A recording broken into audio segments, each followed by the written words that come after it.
Hello and welcome to the ExtremeZPodcast, the only Dokkan podcast making your favorite talk show format relevant again. I'm your host, Epic Mewtwo. And I'm your co-host, Kayvon. And we are back for episode 29 of the ExtremeZPodcast. How are y'all going tonight? It is quite late, and we have quite a lot of news to cover. So we're going to get... Oh yeah, we're gonna get right into it here.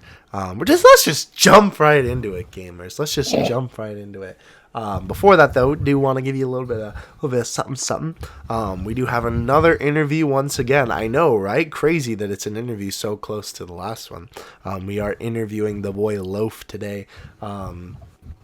Unfortunately, Kayvon could not make the second half of the podcast, which we recorded before, but editing magic. But so cherish my presence now, because it's all you're going to get. Beautiful. All right, well, look forward to that at the end. The interview with Loaf was absolutely fantastic. We were laughing for definitely a solid half of the interview. So hope you guys enjoy that. But let's go ahead and start, because we have so much news that we haven't seen you in 4 weeks. We had to take a little, I guess it's technically a hiatus from the last podcast because it was on vacation and could not film or definitely upload the video. So unfortunately, that was just the way that had to be. I'll let you guys know on Discord and Twitter, but it's all good now. We are back, so we are going to cover the news from that time. We're going to try and go a little bit faster than we usually do on the news. We'll kind of go faster on the older stuff, and then we'll try and kind of talk about the actual new things. All right, so let's begin. JP got the brand new Super Saiyan God Int LR Goku card, which was a pretty cool addition, and it was from the Dragon Ball Super anime, which was a nice little touch, because a lot of that stuff we get is from Realm of Gods. There was a air fix on JP that looks like some items. Always good that they're keeping on top of it. Some other, there was maintenance that was scheduled that already ended, and they gave compensation for it. There were actually quite a bit of errors on JP. Some mission errors, category adjustments. That was actually a pretty big one. A lot of characters got a big old category adjustment that was well needed. So that's pretty cool. We did get version 4.7.0 on JP, which is very nice. That brought with it a lot of cool different things. And my favorite, the absolute GOAT, Dragon Ball Heroes Celebration went live. Of course, we got the login bonus, we got the mission rewards, we got the brand new banner with, let's see if I can get them off the top of my head, Cumber, Golden Cooler, Few, Vegex, Go Hanks, and a brand new Go Tanks. I think I got them all. All new ones. 2-stage story event with our boy Cumber. That's a star unit, which is cool. It was the Straight Jacket Cumber where he's ripping out of it, which is awesome. And then, of course, bringing back the Old World Mission event to awaken some units that got awakenings, i.e. the Super Saiyan 3 Xenos and the Chronoa card. Moving on from that, though, we did have, let's see, banner went live, of course. Also to the SSR of the Cumber was just him in the straight jacket. They did have a little bit of a cool nod to the most recent Dokkan collab figures that have come out. Really cool choice, though I don't know why they picked them. It is the Battlefield Majin Vegeta and Super Saiyan 2 Goku. I assume they picked them because they have the spark effects around that, and they kind of wanted to do a figure about that because they both have them. But I don't know, very weird figures to pick considering what they've picked in the past. We had the announcement of Super 13 that was going to be coming, as well as wear my trucker hat, as well as a story event, which is really cool, which gave us a brand new free-to-play 14 and 15, as well as an awakening for the Baba Shop Android 13, which is very, very nice. We did get a new Battlefield, as well as another copy of, I believe, Frieza and King Cold in the Baba Shop, which is also really cool. The Winter Celebration went live, which brought us the Android 13 banner, as well as a brand new Trunks. Of course, login bonuses and missions. We did get 13's new category as a banner. What was that called again? Remind me. Target Goku. Yes, Target Goku. Thank you. Some of the units were a little bit odd. Thouser is on there, which is still kind of weird to me, but whatever. We had the fake Super Sale. Android 13 Dokkan event, the story event. We had lots of story events come back. Tapion, Bio Broly. We had the Elder Kai banner, Renew, Battlefield Reset. And we, of course, had the announcement of the AGL Super Vegito EZA. Let's go, baby. My man is back. The king is back. His banner also, too, was quite odd. Let me pull it up exactly what it was. Super Saiyan 3 Broly and Tech Golden Frieza. There you go. Yeah, very weird choice. I assume they were on there because they're super effective on the event, but still just kind of weird seeing them paired with him. Yeah. And then, of course, the category that was weak to Super Vegito's event, which was Transformation Boost. There you go. Oh, I could have told you that. Then we had the AGL banner go live, as well some brand new awakenings for the AGL Pan and the AGL Rildo. Unfortunately, they did not get new SAs for some reason, which is really weird because the Int ones did. But their awakenings are pretty good. I believe they are the same, basically, as the Int one. We also had Cell EZAs come back for some reason. For the EZA of, what's it called? The STR-17 and Int 18. Oh, they use them. They use the medals from Cell. Yeah, they use Cell medals. Interesting. Well, either way, they brought back Cell, and I've been playing too much Pokemon Masters.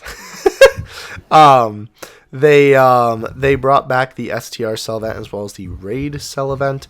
Of course, Super Vegito's event is here as well as Cell's Dokkan event. The Kid Buu and oh my gosh, I almost called them Elder Kai.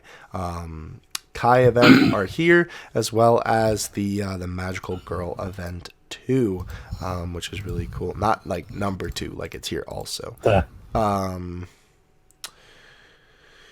They let's see. Oh, they added it looks like they added more Baba Shop characters, which is really cool. Some of the boys in the Baba Shop. So if you already bought them, then, renewal, which is nice. Everything went live for the 13 banner. 13 is a pretty good unit, by the way. He's not the best TUR in the game, but nonetheless, though, still cool. All right, so moving on from that. We did have the new Battlefield come up, which was cool. They gave us some really cool graphics this time for the LR characters and for the characters that are in the Baba Shop now, which is cool because they did not have that before. Those look pretty nice, especially the LR one. Nice, interesting. Yeah.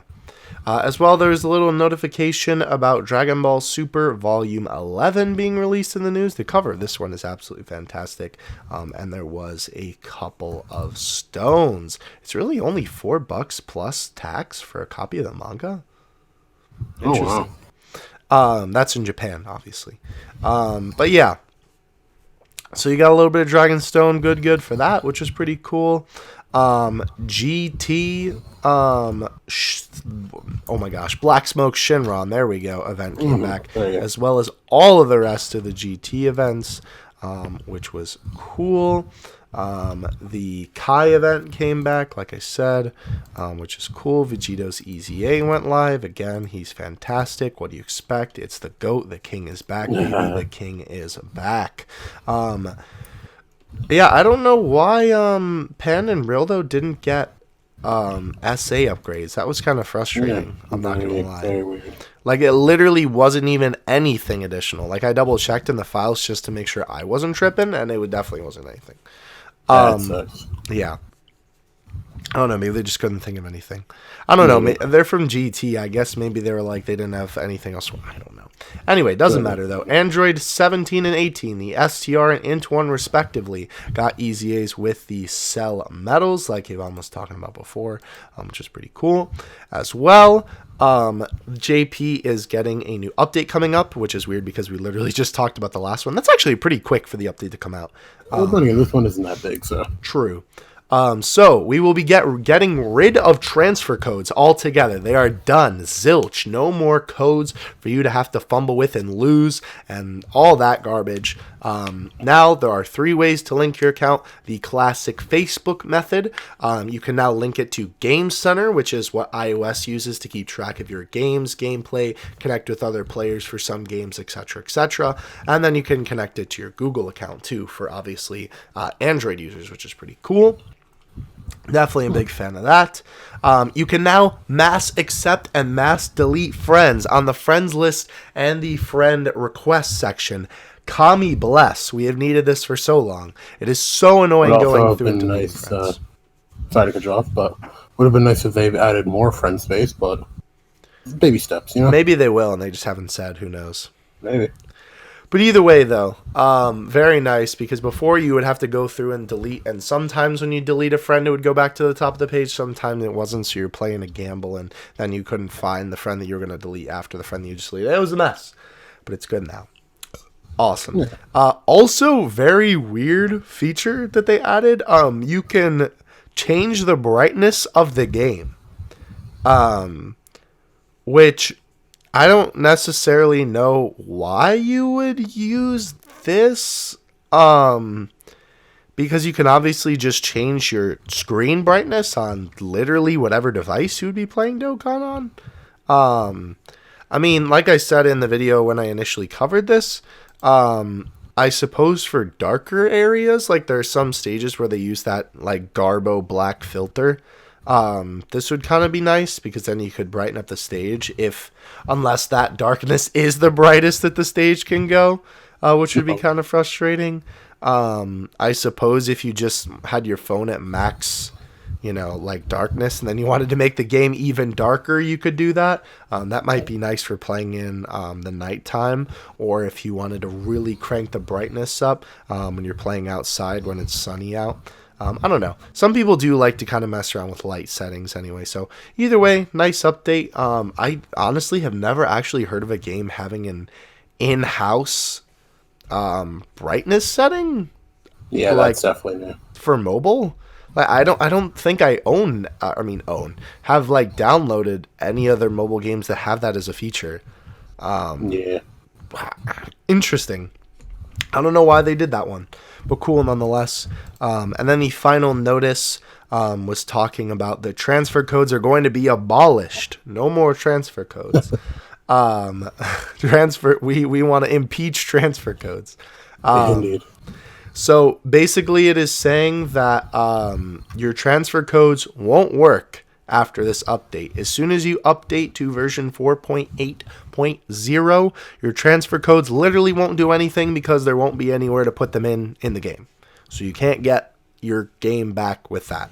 So make sure that you obviously have your game on your phone when you update it, and then as soon as it updates, link it to Google or iOS or Facebook. You can link it to Facebook now if you want to, and then you can back it up there. And then if you want to put it on one of the other ones later too, that's just an extra layer of safety. Also, just to say, should probably be common knowledge, but you can only link it to one. Yeah, you can't link it to all 3. Yeah, you can though. I assume it's going to work this way because this is how it worked for Facebook. Yes, you can probably link Global and JP to the same one. Yes, you can link a global account and a JP account to the same Facebook account because they're technically 2 different games to Facebook. Yeah, they are 2 different apps technically. So right. So realistically, you could safely assume that Google and the Apple one would be the same. Yeah. Global time. All right, I'll try and get this done decently fast. Hopefully, I don't cut off too much because technical difficulties are fun, guys. Anyhow, The real fight begins now. yeah. All right, so we have the Protector Future Peace event got updated with thanks to the LR Trunks campaign. With the what? The LR Trunks. With the what? No, I'm just kidding. Keep going. Wait, it's okay. No, I'm just Scared kidding. me. It did it first, but then I was just clowning on you. Okay. All right, we have the Dokkan Thank You celebration, which brought Trunks and Zamasu, Which is awesome. along with regular Dragonstone sale, the usual missions and login bonus. A Piloth Pack content rule, the new daily capsule subscription service. The LR Trunks campaign, Purunga. Purunga Dragon Ball. Prunger Dragon Ball campaign, yeah. Yeah. I'm just going to regurgitate everything that it cuts off. Okay, sorry. No, you're good. The 77 special characters, even though we only got like 5 tickets, but we don't talk about that. The Bluestone, Trunks and Zamasu went live with their discounts. Future Side category banner, Elder Kai banner. The Dokkan events went live. Boss Rush got updated. A new battlefield. The Potafu event. And then the usual all Dokkan events open. EZA's open. The Battle of Gods, Fight Against Despair, Dragon Ball Trunks, Future Trunks, or Dragon Ball Trunks, Dragon Ball Super Future Trunks Saga. All those events went live. Super Battle Road is live daily. Oh yeah, this is a new thing. Reward boost time halved for the duration of this event, which is very interesting. Yeah, so instead of 8 hours, you only have to wait 4 each boost. That's hot. I want that. Yeah. I hope that comes JP. Yeah. And Quest EXP Quest, I don't know. Crest toothpaste. Quest EXP quadrupled, 30% off in the Baba Shop, and the Golden Weekend missions. Always nice when those come back. Mm-hmm. So besides that, let me hold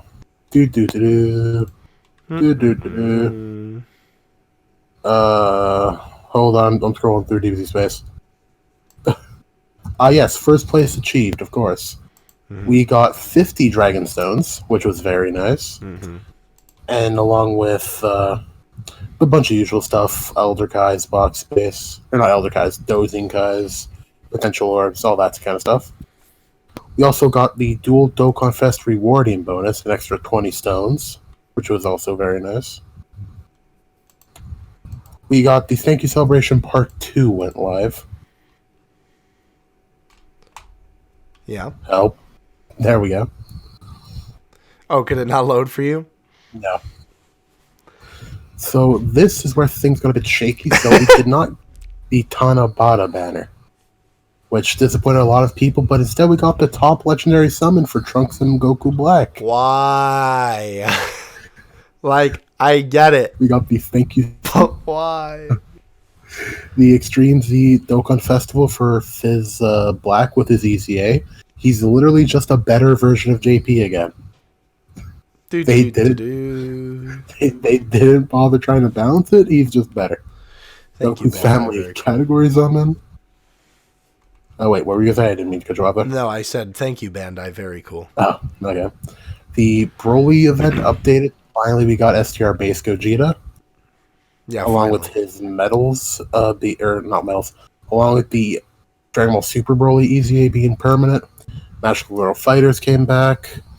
The Goku friends are back. Raditz event and Tree of Might event all came back, along with Bulma's Battle Prep and the. Why don't they just call it? The name of the movie is Yo Son Goku and Friends Return in English in the Japanese one. Why don't they just call it that? Because we draw the line after Super Warrior Slam Victory Will Be Mine. The word yo is in the title. How could you not love it? I don't know, man. Anyhow, 31st World Tournament, new Hellfighter 17 first and exclusive. JP will probably get that eventually. Mm-hmm. Still Yamcha. Then the usual World Tournament stuff. Oh boy, World Tournament support pack. And yes, the best events. Boss Rabbit and Mob. Adventure of Gratitude. Gratitude, yes. Update them, please, Bandai Akatsuki, or exactly. I will literally eat Dokkan. You literally what? Eat Dokkan. Consume the Dokkan battle. Give money. Consume Dragon Ball. The entirety of the Dokkan battle. I will consume it. Other than that, we got the Facebook campaign, Make-A-Wish on Super Shenron. We got a few stones from that. And then a special summon event coming soon. Nani? And then a few days later, we got... If I can find it. Oh yeah, we got... but there was a summon event that was being celebrated for a certain event happening.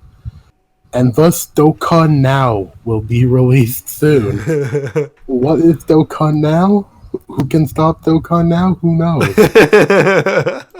No, but Dokkan Now is basically Dokkan doing its own live stream or its own news videos. Yeah. To simplify it. We did talk about that, by the way, later in the interview with Loaf. Me and Loaf did kind of give our thoughts. I sort of gave more thoughts than he did, but you'll hear what we have to say about that later. I hadn't considered I wasn't there. I mean, what? Too bad. No, I'm just kidding. No. Anyway, keep going. All right, so to celebrate the release of Dokkan Now, we got the Dokkan Festival Step Up Summon, where 200 stones you get a bunch of good stuff, free LR. You know how it is. Mm-hmm. Then we got the server maintenance announcement. One round only, by the way. Yeah, 200 stones. Also, can we talk about how controversial that is real quick? That they just dropped that because of the YouTube news video? Yeah, pretty much. Hey, man. In Japan, it was the coming of a new era. In the States, YouTube. Equal. Perfectly balanced, as all things should be. Thank you, Susan. Anyhow, Pool of Memories machine broke. Everybody got 1 stone. First place achieved again, 20 Dragon Stones. Woo.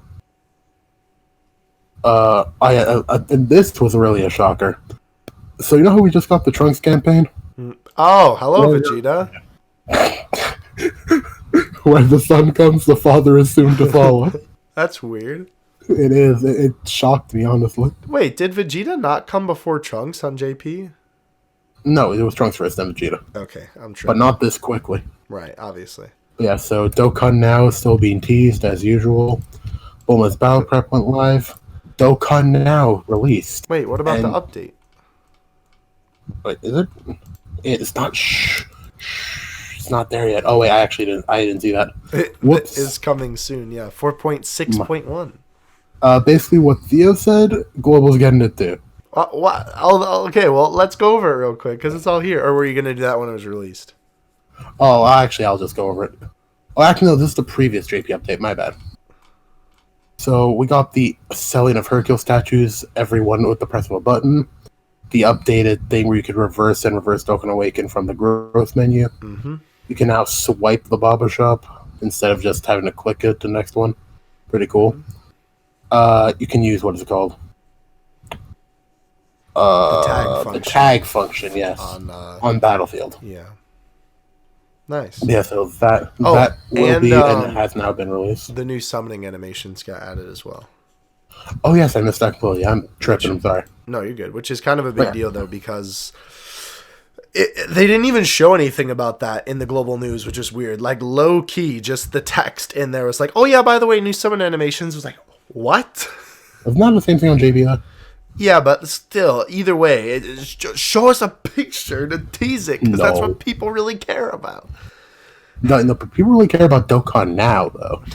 Apparently, according to Dokkan. Yeah, thanks to Dokkan Now, we learned that for the Christmas celebration that should start tomorrow, actually, when this video goes live. Oh, beautiful. We are going to be getting a new Santa Goku. That is probably just going to be Santa Goku. He's just going to be another Kai, probably, but hey, it's still something. I think he already is confirmed to be. Yeah, okay, rip. But either way, we are getting. We'll continue to talk about this later, but we got the Universe 6 event, which low-key teases Kale and Khalifa for part 2 of the Christmas celebration. And we got the big reveal of the new, as they call it, global or international advanced character. Which, I'll be honest, that sounds cool. Let's be real. But we got the Super Saiyan Blue Goku, parentheses, Kaioken. Important part. Don't forget that. Mm-hmm. And he's pretty good. Yeah, he's pretty good. He's pretty good. We actually did just get the information about him before we started recording this. Link to the news video in the description. Sure. As well, too, with him, with Kaioken Blue coming, the OG Fizz Blue Goku is getting an awakening. God bless, he needed it. Oh, and the Tech Vegeta and Bergamo. Bergamo, yes. Of all guys, why Bergamo? But I mean, I'm down for it. 300% up, easy. I don't think he needed it yet, but they were like, "Yeah, let's just do it anyway." Fit boo, am I a joke to you? Yeah, but, yo, #road to fit. What you doing out here, bro? Come on. Anyhow, Global also got the adjustments to character categories. There are a lot, but essentially... Oh, wait, real quick. That was dumb on both of our parts, because this is Universe 6 characters. Fitboo is not there. Like, because I mean, I guess the awakenings for these guys are when they're in the Whis outfits, which is the 6 vs 7 tournament, and then the Bergamo is technically from that, I guess. Yeah, I guess that's fair enough. Is not correct because the essays from the Tournament of Power, whatever. Either way, I think extended maintenance happened. Everybody got 5 stones, along with the 15 stones from the Dokkan Now live stream, which was pretty nice. The usual account suspension information for World Tournaments. The new story event got teased for Universe 6, or the Assemble Warriors of Universe 6 event. And last but not least, new stage for Beyond God, The Ultimate Secret. And it's looking good, boys. Do we know when that's coming out or no? Apparently, if I'm right, because the current celebration ends, like, today. Mm-hmm. So I think by the night of when this goes out, Blue Kaioken should be announced in the Christmas celebration. But he won't be out. Well, he'll be out later that night, probably. They did say he's coming out at the start of the celebration. Oh, okay. Yeah. And that is it for Global News. Cool. Tubular. Yeah, I do think it's a little bit weird. So, because, correct me if I'm wrong, but his active skill is when he's before he goes UI, right? Okay, so here's the thing, though. This whole unit is weird. Yeah, I'm kind of confused by the essays. Help me out. His essay is taken a bit from his fight with Jiren, but also his fight with Hearts from Dragon Ball Heroes promotional anime, which is very confusing. Yeah. But no, this Goku, especially with his leader skill, which has been released to the Universe of Battle Saga and representatives of Universe 7, which is he is definitely from the fight with Jiren. Hands down. Right. And I mean, that's what the active skill is. It's when he powers down, he gets the Genki Dama, then he goes to blue, chucks it, and then obviously after that, which is not shown in the essay, but then he gets sucked in, right? I don't remember him going Kaioken, though, to launch the Genki Dama. No, I think he did. Okay. It's because I think during it, Jiren was technically like pushing it back, so we had to go Kaioken to like force it down on him. Right. And then Jiren just said no. And then he gets sucked in and goes UI, yeah. Yeah, Jiren just looks at it wrong, and it's just like, nope.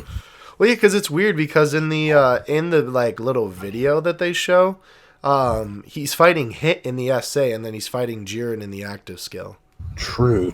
Interesting. So that's what they're kind of implying. You know what I mean? Fair. Weird.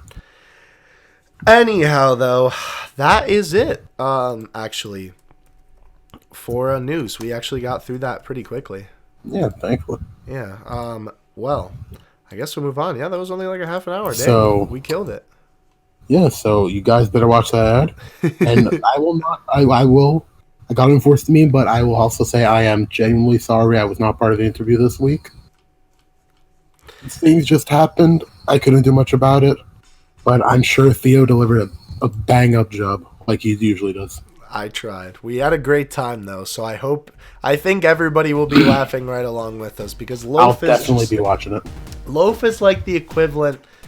What analogy can I make here? I don't know. Loaf is just like, you know how there's like the chaotic neutral and the chaotic good. Yeah. Loaf is just chaotic. Nice. So it was a fun interview. It was a very fun interview. That's good. I low-key think that, he might need some help. But that's okay. We love everybody. I'm just kidding, Loaf. I love you. Anyway, give us the ad. Watch that, Ed. And we are back. We hope you enjoyed that ad. What? I know I'm saying this time a little bit weird. Unfortunately, Kayvon could not be here for the interview section. He does apologize. He had something come up, so he couldn't be here for this. But you have your boy, and you also have your other boy, special guest. Drumroll, please. I love it. The enthusiasm already. Michael Jackson. Is that you? No. There you go. Sir Loaf of Bread is with us today. How you doing, my guy? I'm pretty damn good, actually. Good. Good. I'm glad to hear it. Yo, give me that. Like, usually, like before when I've had people on, I'd be like, yeah, try to keep it like with the language on the low. But I guess since we have Kappa now, just go wild. I mean, well, okay, don't go wild. I won't go too. Don't worry. I'll keep it as PG as I possibly can. All right. Don't worry about it. It's okay. Mr. FTC apparently wants to hear you swear. Mr. FTC. We got it, TC. All right. This is gonna be a good time. Are you ready for your first question, my guy? Yes, sir. I swear. All right. Anyway, I was gonna say you should be a voice actor. Anyway, all right. Not the first question. Unrelated. So, unrelated. Yes. First, we're gonna start off with some Dokkan battle questions. We're gonna go through a bunch of them. Okay. Then we're gonna talk about some Dragon Ball, just kind of in general related questions. Then some questions about your online presence as a good old, what do they call us these days? Content creator, influencer, something like that. Oh, I am ready. Good. And then some person-specific questions, and those are going to be fun. But let's start off with the first question. How did you find out about Dokkan Battle? Oh, shoot. Okay, so this is actually a really long story. Hey, we got time. We got mad long. Hit me with it. Okay, so I played Global Dokkan when it first came out because it was just recommended to me on the App Store. But I played it for like a little bit. I remember I was in a ramen shop with like another girl, and then I was like, I'm gonna try this out. And obviously I didn't pay attention to the ramen or the game that night, but okay. Yeah. But no, I downloaded that night, but for some reason it didn't really click onto me, and I had the account for such a long time, and I've had a day one account. It's to the point that I have the first, I think it's like the 100 million download Goku. Really? The AGL one? Yeah, I have it on my global, but funny thing about that, I didn't know anything about Dokkan Awakening and stuff, so I just fed all of it into him. Especially, he has no paths open. Oh, he's just nothing. He's SA10 and everything, but just no paths are open. I didn't understand it. I was like, here we go, Goku. Wait, did they have potential system by that point? Yeah, they did. Oh, I'm sorry. Yeah, so I got that, like, I think it's like not 100 million. It's either 100 million first million download celebration. I don't remember something what like Goku that, yeah. was. It was an AGL Super Saiyan Goku. But, yeah, I didn't get into it until a friend of mine was telling me, because I was getting into Duel Links.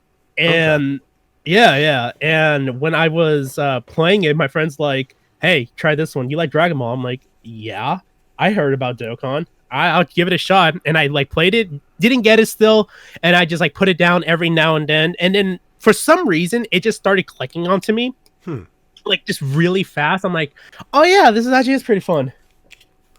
And then I just start getting units I didn't even know. I'm just like, cool. I guess I guess I'm the cool guy on the block now. When was that around? Do you remember like what unit released when it first started clicking? It's when it's when I believe JP got. I wasn't part of JP, but I remember when I first getting into it, I saw Rhyme Styles and Nanogenics dual collaboration for the Super Saiyan 3 Goku LR on the Christmas banner. So that was yeah, it was before 30th anniversary, I believe. Interesting.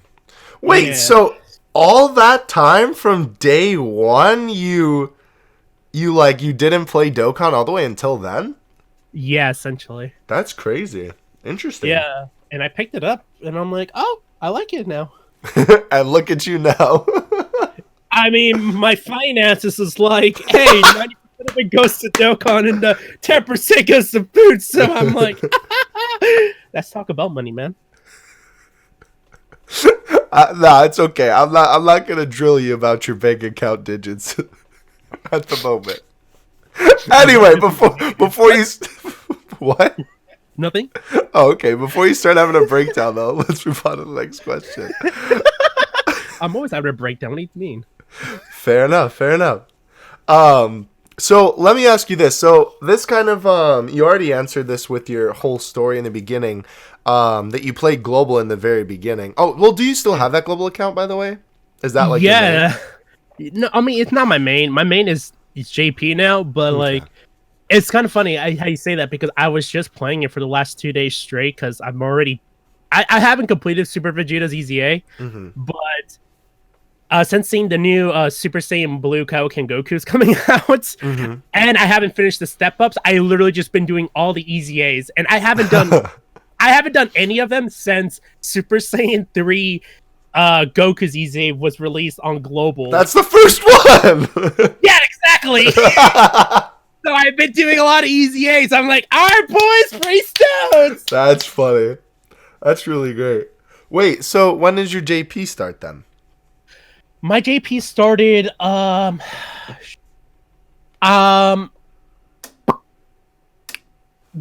think you can correct me if I'm wrong, but I think it was during the banner when Jiren first appeared.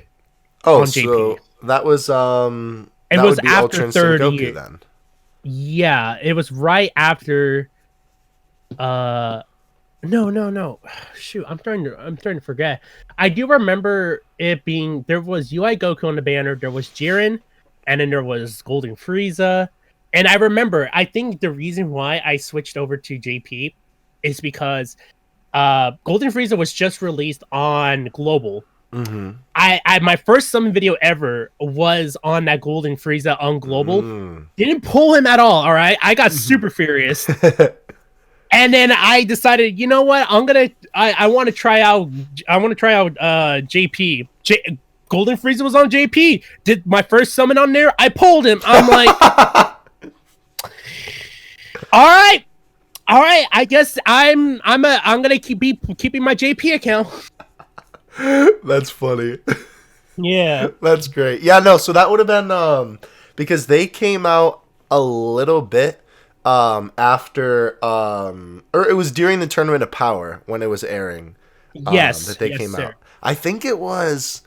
I don't remember if it was like right after MUI debuted. I want to say that's right, but I don't remember for sure. I think so. Yeah. Because I do remember getting MUI as well in those pulls in JP. Right, yeah, because the transforming one. Yeah, it had to be then. But either way, during the Tournament of Power, yeah. Okay. Well, that exactly. Makes sense then. Yeah. Alright, well, you kind of, I guess sort of Golden Frieza is the reason why you play JP, but is there any other reason why you prefer JP over Global? I just had better luck on my JP account. Really? That's it? That's honestly it. Like when I kept on pulling mad units, I'm like, and my first LR was on JP. I'm like, all right, I don't have to sell myself. I love it. So nothing else really matters? Because I mean, for me, JP, the main reason why I play, is honestly just because like the content comes sooner. And, sometimes they get some things that, I mean, now Global will get Dragon Ball Heroes, but Dragon Ball Heroes was a big example of that. Where JP got some things that Global didn't. So really, it's just the luck? The luck, I guess that's one part, and the other part, I guess this is like a personal one, is that I've studied Japanese for the last 3 years. Oh, okay. And so wait, 3 or 30? You think I'm a 30-year-old man? No, I don't. That's why I'm asking, because I heard you say 30. I am. I people say I look young. I'm like, I'm not young. I'm a lot older, but back to all right. What was that again? My mind forgot. No, I'm a scatterbrain. The other reason why you prefer JP besides the luck? Oh yeah, Japanese. Yeah. So I've been I studied Japanese for about three years, and essentially I wanted something more to go into it, and just to try out like if I could keep remembering like kanji and stuff. So I was like, oh okay, JP, I could remove her myself around here, and I know how to say a few things. I know how to read a few things. So I'm like, I guess I'll stick to here because it's honestly good practice, to be quite honest. Yeah, I could imagine. So, are you fluent? I'm not too fluent, but I am able to survive Japan for a good while without any help. Yeah. No, when I went to Japan, man, it was such a great time. It was such a blast. Man, like, this is before I have the Mrs. Loaf, but before I met her, I was a single man just cruising around, just like having fun. When I went to Japan, let me tell you this right now, I don't know what it is, but the Japanese women love. I'm serious. I'm gonna say this right now. They love foreigners, and not just any foreigners. This, as if you are American, I am not joking. They will get around you. Interesting. I'm not joking. This is going to be very good future tips for you, Mr. Me Too. Oh, thank you. Of course. Yes. When I go to Japan, that's going to be the first priority.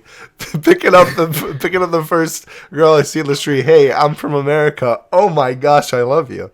I mean, my first priority was a bunch of anime. And some of the good stuff. I got you. I heard that H, but good job keeping it on the low. I heard that slip, but good catch. And then the women came after. Okay, so I had priorities. My first priority was somewhere else, and then it's like women. Okay. I didn't even know you went to Japan before. I never knew that. Yeah, it was a lot of fun. My profile picture on my Twitter is just me in front of like one of the great Buddha shrines. Huh. Wait, so was that did you go like before YouTube? Because I assume, being a YouTuber, you would make a video about it, right? Yeah. No, I mean I did a vlog, but like I have it like as my own personal keepsake. Gotcha. But yeah, it's right before it's not right before, it's maybe a year and a half before I started YouTube. And I kind of wish I did start it. I mean, I've had the YouTube account, the SirLoadOfBread account. It's about like 8 to 9 years old. Wow. Yeah, before it was originally called Funny One Gamer. That does sound like an old YouTube name. That sounds like a 2000s YouTube name. Exactly. Yeah. I hate saying that name sometimes now, but that's oh yeah, no, January 1st, 2009 is the date that's on the channel. Oh, so it is 10 years old. Okay, never mind. Dang, that's crazy. Yeah, but yeah, my channel is completely old. But like most people, like anybody else who didn't do YouTube, you used it to comment in general. Right. And I didn't really start doing YouTube. Like I had videos before, but it was just like random things. But I think the first spark of it was seeing a bunch of people summon on Dokkan. I'm like, oh shit, I could do that. That'd be fun. Yeah. And it obviously was a lot of fun, but I wasn't too serious onto that until the last episode of Dragon Ball Super aired. Mm-hmm. And that is when I decided to stream. Because I was like, I had so much of a opinion on it. Oh, sorry. No, you're good. You're good. You're good. Don't worry about it. It's all good. But yeah, I had so much of an opinion on that just when that happened. And, I just had to express myself somehow. And I was surprised there was a lot of people who wanted to see a Dokkan stream. I'm like, I don't even know any of these people. Like, some of them, they still come around. Like, I have a guy named Giovanni who still comes around. And then, like, I have a bunch of, like, other, like, people like Kevin and all sorts of things. And then I met Honton, I met Nichigo, and then I met you, then Jinro, then Social. And the thing just kept on going on. And I'm just like, wow. I didn't think I was going to do this. I didn't think anything was going to happen. I know, that's what's so crazy about this whole thing. Like, especially with... I don't know. I'd say our community is pretty tight. Like, especially with like just a lot of the content creators. I don't know. It just sort of seems like you can just kind of talk to anybody, and anybody will talk to you, which I think is really cool. Oh no, yeah. I didn't really expect any of that. Oh, definitely like, not. Yeah, like I actually thought like before I started this, like I thought like everybody was just like in their own little circle. I'm like, yeah, that's cool. I mean, I'll just be here in my own little corner with my own dumps hat and being the person who I am playing Dokkan. But I pushed my way into where I'm at right now. I'm like, yeah, that's crazy. You made it. You made it to the top. It's so funny. My channel started booming up when Jinro popped in too. I'm like, okay. I was doing summons for the 4th year anniversary banners, and then like he pops up. He's like, "All right, guys, let's see some summons." And I was like, "What? What?" I know. Well, that's so crazy when the big boys kind of pop into the stream. Like I've had Hydros and Truth pop in before, and like you just like are dumbfounded because it's like, don't you have anything better to do than watch my tiny like 5-person Dokkan stream? Exactly. Yeah, it's really cool. It's a really cool feeling. Oh no, it's super cool, dude. It got crazy to the point that I was so nervous that I just started screaming. I started like sweating like crazy on that one stream. And just like I don't know. I made Jinro's day. I was like, ah! That's funny. That's awesome though. I like it. It. Yeah, now he's my senpai, so I'm like, love you, senpai! I love it. Jinro, if you're watching, shout out to you. Actually, I don't know. Oh, yeah, you did watch it. Yeah, he was on 2 episodes ago, actually. I saw that, yeah. The boy. All right, back on track, but I did like that little tangent. That was interesting. I didn't know that. See, that's why I love doing the podcast. I say this every time because I learn things about all these Dokkan YouTubers that I see all the time and watch their content that I just had no idea about it. It's great. I love it. Mm-hmm. All right. So back to your bank account. What? We don't have to talk about my bank account. Next subject. Well, kinda. What made you start, or I guess I should say, when did you start spending on Dokkan and why? Oof. Ooh.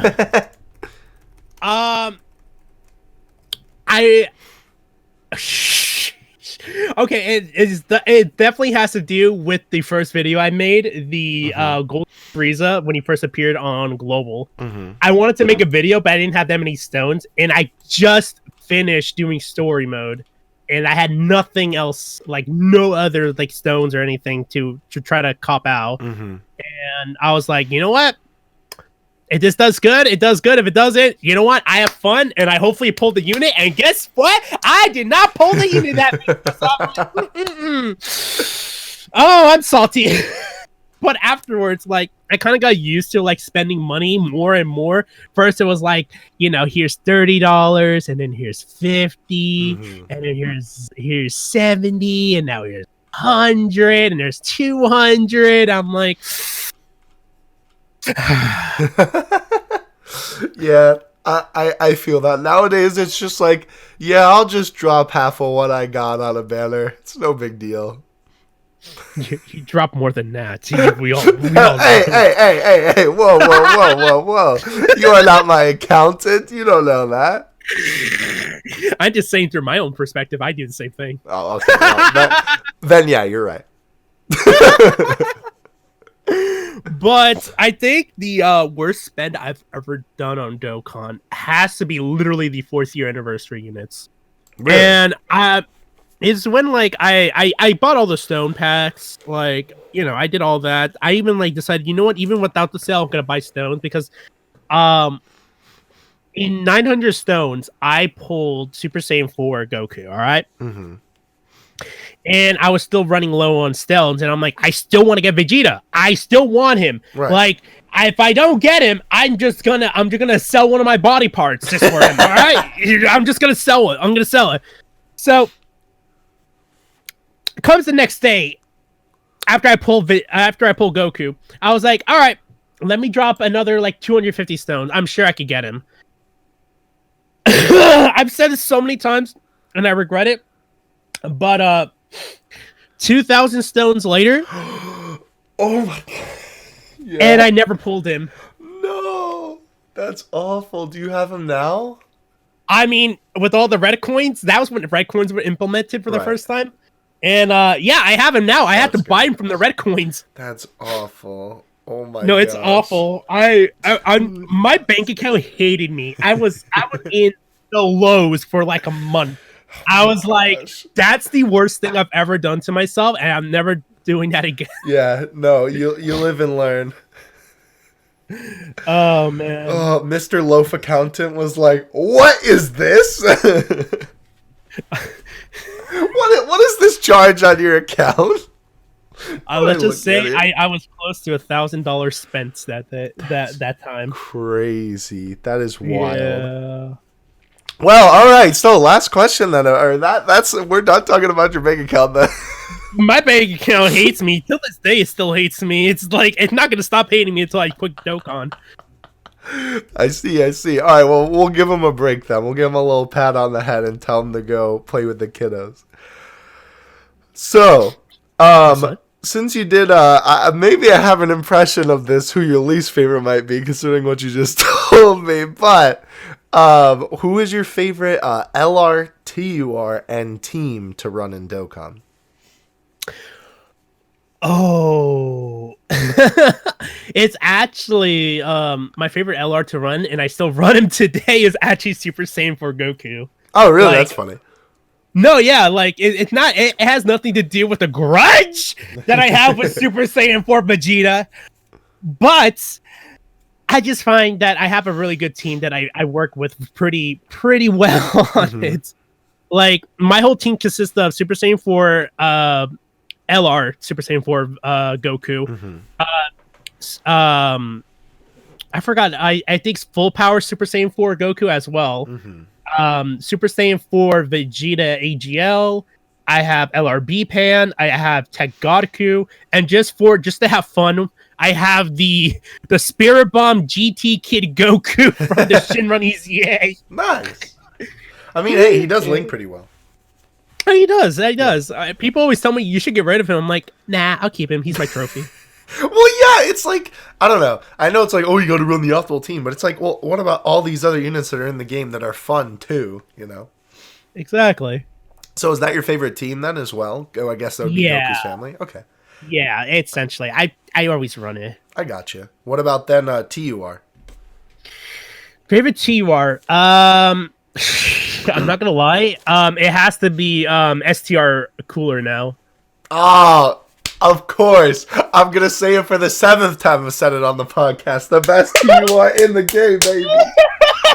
It was Janemba. Janemba I ran a lot when I needed him. But Cooler, I'm telling you, boy, that boy, especially give him a dupe. I don't have a dupe on him, but he still does a massive damage. He's disgusting. There was a stream I did where I was doing SBRs, and what was it? It was a stream where like I basically just kind of finagled the team and used his category instead of what the category was actually supposed to be. And he just literally soloed SBR. There may as well have not been 5 other units on the team because it was just my man's putting in work. It was exactly. Yeah. The man, dude, when his amethyst purple decides to shine, he pulls it out immediately. He's Pimp Daddy C, man. Pimp Daddy. Revival of F, not Pimp Daddy C. Hell yeah. Oh, yeah, he's great. Not to mention his animations are absolutely fantastic. Oh, it's beautiful. I love it so much. Yeah, he's so good. Especially when he transforms, that gyroscope rotation, I'm like, oh, that so got nice. me.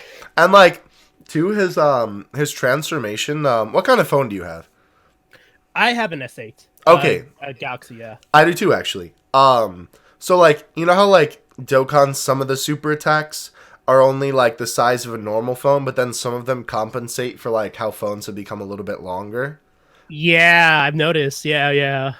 Cooler's active skill transformation covers the whole screen of the phone. And like looking at it on the phone screen and seeing all of that like just move on this big surface, it's so cool. It's amazing. Yeah. It's I love him so much. I could have a whole podcast about Cooler, but then we'll move on. But I'm glad to hear that we have similar tastes in that regard because he's fantastic.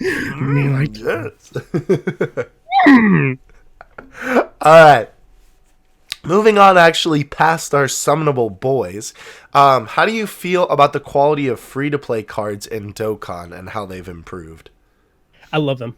Honestly, I there's a few of them I do use every now and then, and they're pretty damn good. Like, I'm gonna say this right now, like the during the 300 million download celebration, the Tech Goku and Gohan, I believe. Oh, the armored, yeah. Yeah, that's a good unit. That's a really good unit. Yeah. I don't like the Trunks and Vegeta so much, but again, it has nothing to do with Vegeta. I swear it has nothing to do with Vegeta. But it's just that the Goku unit card was a lot better. Yeah. Especially the stacking ability too. It's just like, yeah, that's a lot better. Yeah, no, 100%. They're really good. Yeah. No, yeah. And especially too, I mean, I'm sure the part of them just like improving over time is even bigger for you, considering that, I mean, I guess in the beginning you didn't play as much, but you know, you played in the very beginning, so you do have a general idea at least of how, you know, those free play cards were.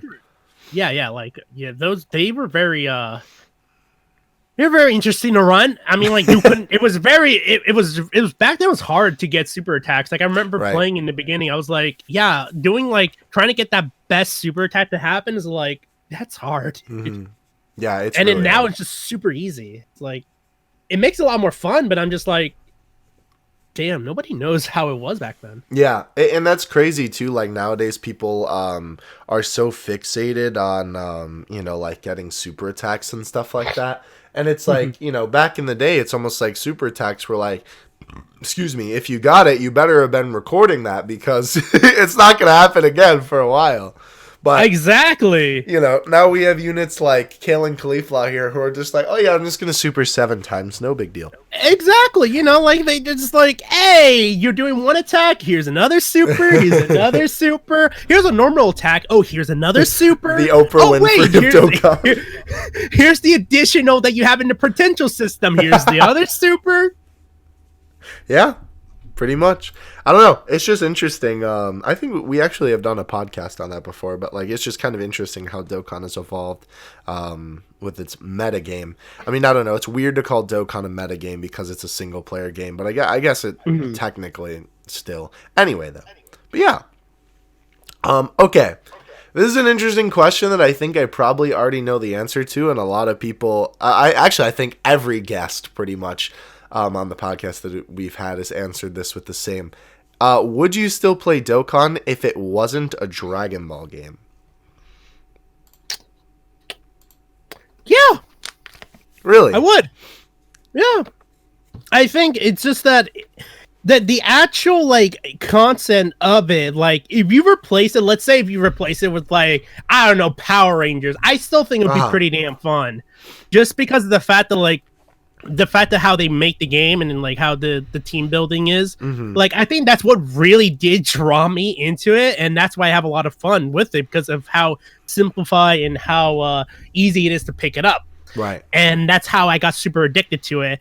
And then we talk about Legends, and I'm like, I don't have good luck. I don't know what to say. Yeah, Legends is a whole different beast entirely, especially with the new update. It's quite a bit. But yeah, honestly though, I think you are actually the first person who has ever said yes.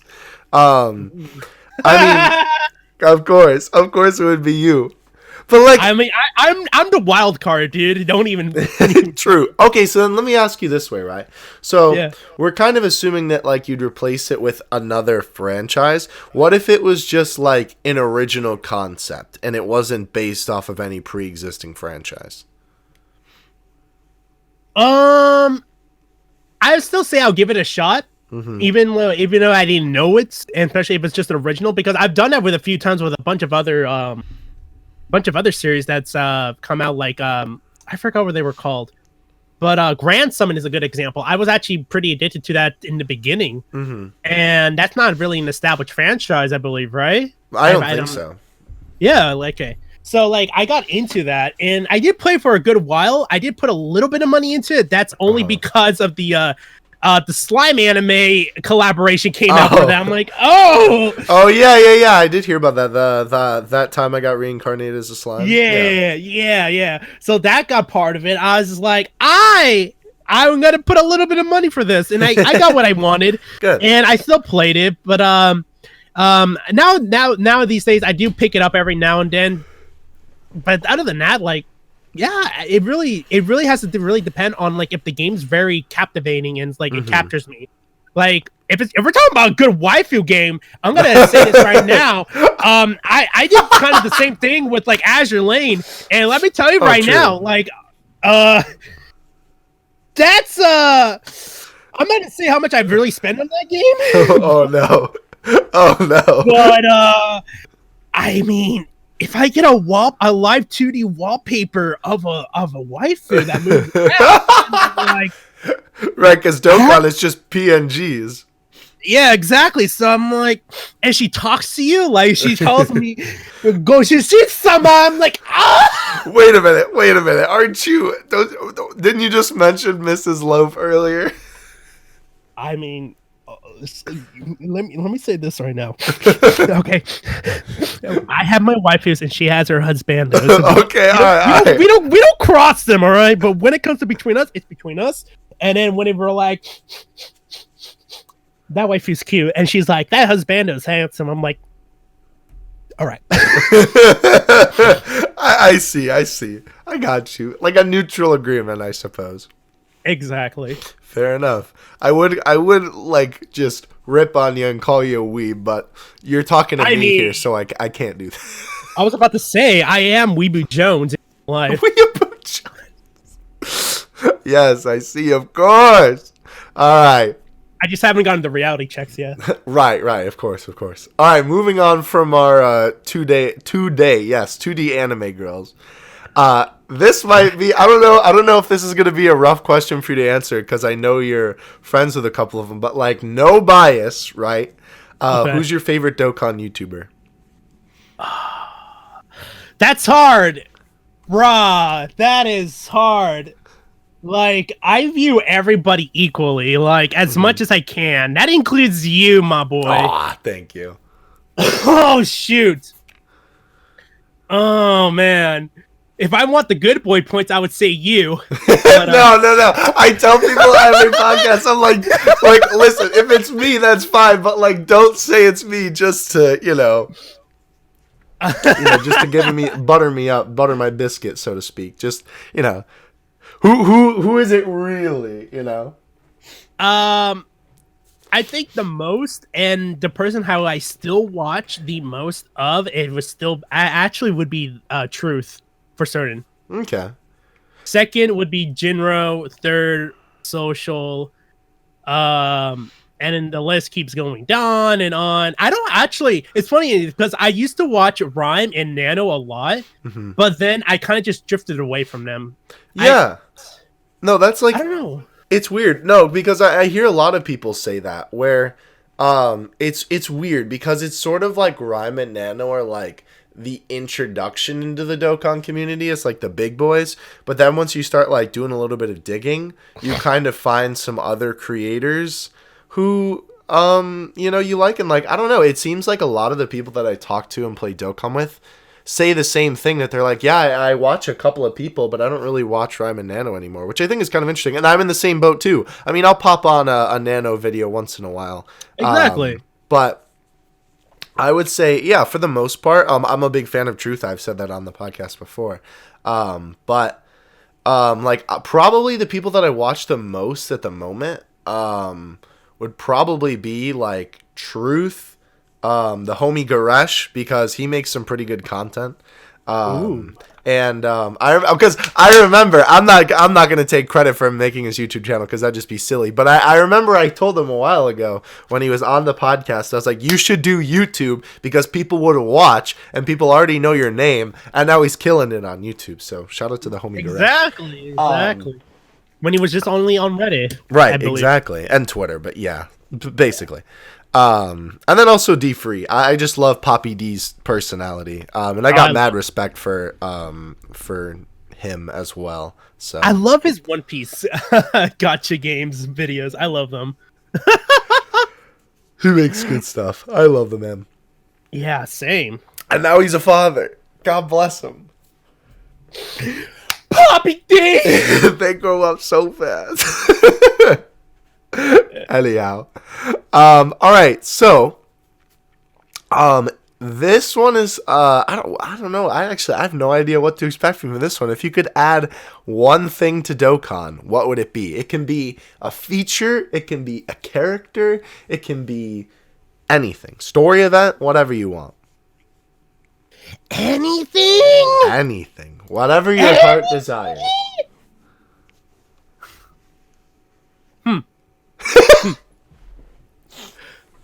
Yeah. Mm-hmm. Uh-huh. Oh, okay. I want the best unit to ever come out, and that is Pigtails Videl being the ultimate unit of all time. Yeah, I can get behind that. I mean, the only Pigtail Videl unit in the game to learn how to fly Videl? I think so. The waifu card, right? No. The one from the free-to-play story event. Oh, no, there's her, and then there is the free-to-play. There's her, the one you're talking about, and then there's also the int one, who's, she's a waifu card. Right, because it was a Valentine's Day card. Yeah. Yes. Interesting. Yeah, because the learn how to fly one, though, I guess kind of doesn't count because that's the SSR, and then it awakens into short-haired Videl and Gohan. So it kind of, I mean, the art for the SSR is great, but since it's not like the actual card, it kind of doesn't count. But yeah, no, the int Videl that awakens, I guess, is the only one besides obviously some like R's and N's and things like that. But right. Interesting. Yeah, no, I mean, well, to be fair, there really aren't that many Videl cards in the game. The only other Videl is the STR short hair Videl from I think it's a Broly one. It's the one where she's in the dress. Oh, her. Yeah. I forgot that one existed. Yeah, me too. Oh, sheesh. But she has short hair there though. Oh. Yeah. But yeah, I like it. So Videl. So you like Videl then, I assume? Yeah, Pigtail Videl's best girl. I'll say that right now. I can get behind that. I'm a big fan of Videl myself. But then after short hair, I'm like, nah, it's just Kefla, honestly. That's it. Dang. So would Kefla just be Videl 2.0 then? Is that what you're saying? Maybe. All right. That's a hot take if I've ever heard one. Dang. We'll take it. We love hot takes here. We're not hot ones. Or whatever that chicken eating podcast Hot is ones, called. you want? I could go grab the chicken right now. You want me to go grab? I just need a glass of milk and then some chicken. I'm good. Don't get chicken. It's okay. All right. So moving on from that, something that is actually pretty relevant to what's going on now. Well, I guess I should ask you this first. Did you watch Dokkan Now? Yes, I saw it. So there is a lot of different opinions out there right now. But just overall, what did you think of it? I liked it. I'm gonna flat out say I liked it. I don't see too much criticism into it, just for the fact that like they were communicating with us and they were like actually like trying to like trying to talk to us and just giving what we wanted essentially, and what we try to what at least what global players wanted essentially. In terms of like them like even announcing like a unit like that, especially the brand new Goku, I'm like, I'm not a global man, but well, it'll come to JP eventually, I'm sure. No, he's probably gonna come around like April, just like how Hit did. Right, yeah. I would have to assume so. I mean, I 100% agree with the communication part. I think it's weird that some people are complaining about it, because it's like that's what we've been asking for from Dokkan for a long time, is just in some form, better communication. With new units, game information, maintenance, all everything. Exactly. It's just odd, right, that people complain about that, because that's been something that people have wanted for a long time. The only two problems that I had with it personally, funny enough, and this is kind of ironic, I guess, considering I'm a JP main. But one was that they only gave out 15 stones, and I know that sounds like 300 stone compensation, right? But like at the same time, they haven't communicated with the global fan base in any form but the news and the Facebook page in over 4 years. You would think that they could spare a multi-summon at least, At least one to finish, if you needed to finish the LR step or banner that's out on global right now. I mean, who knows? That could be the reason why they didn't give out 50, because they want people to, cash in and get the LR banner. I don't know. But funny enough, the other complaint that I have with Dokkan Now isn't necessarily the video itself. It's the fact that I got the impression, I guess they didn't directly say it, but they sort of gave off the impression that it was going to be a new YouTube channel as well as this news update, but the video was simply uploaded to the Bandai official YouTube channel. Right.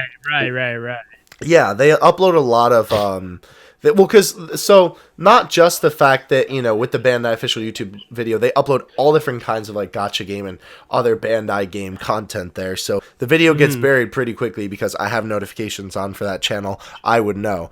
They post a lot. So not only that, but I thought, they were going to make a whole dedicated Dokkan Now channel, and then they'd have this Dokkan Now, and maybe even, like, they could take advantage of their own channel and upload the super attacks to their own YouTube channel instead of other people uploading them, and they could do small video updates. They could upload...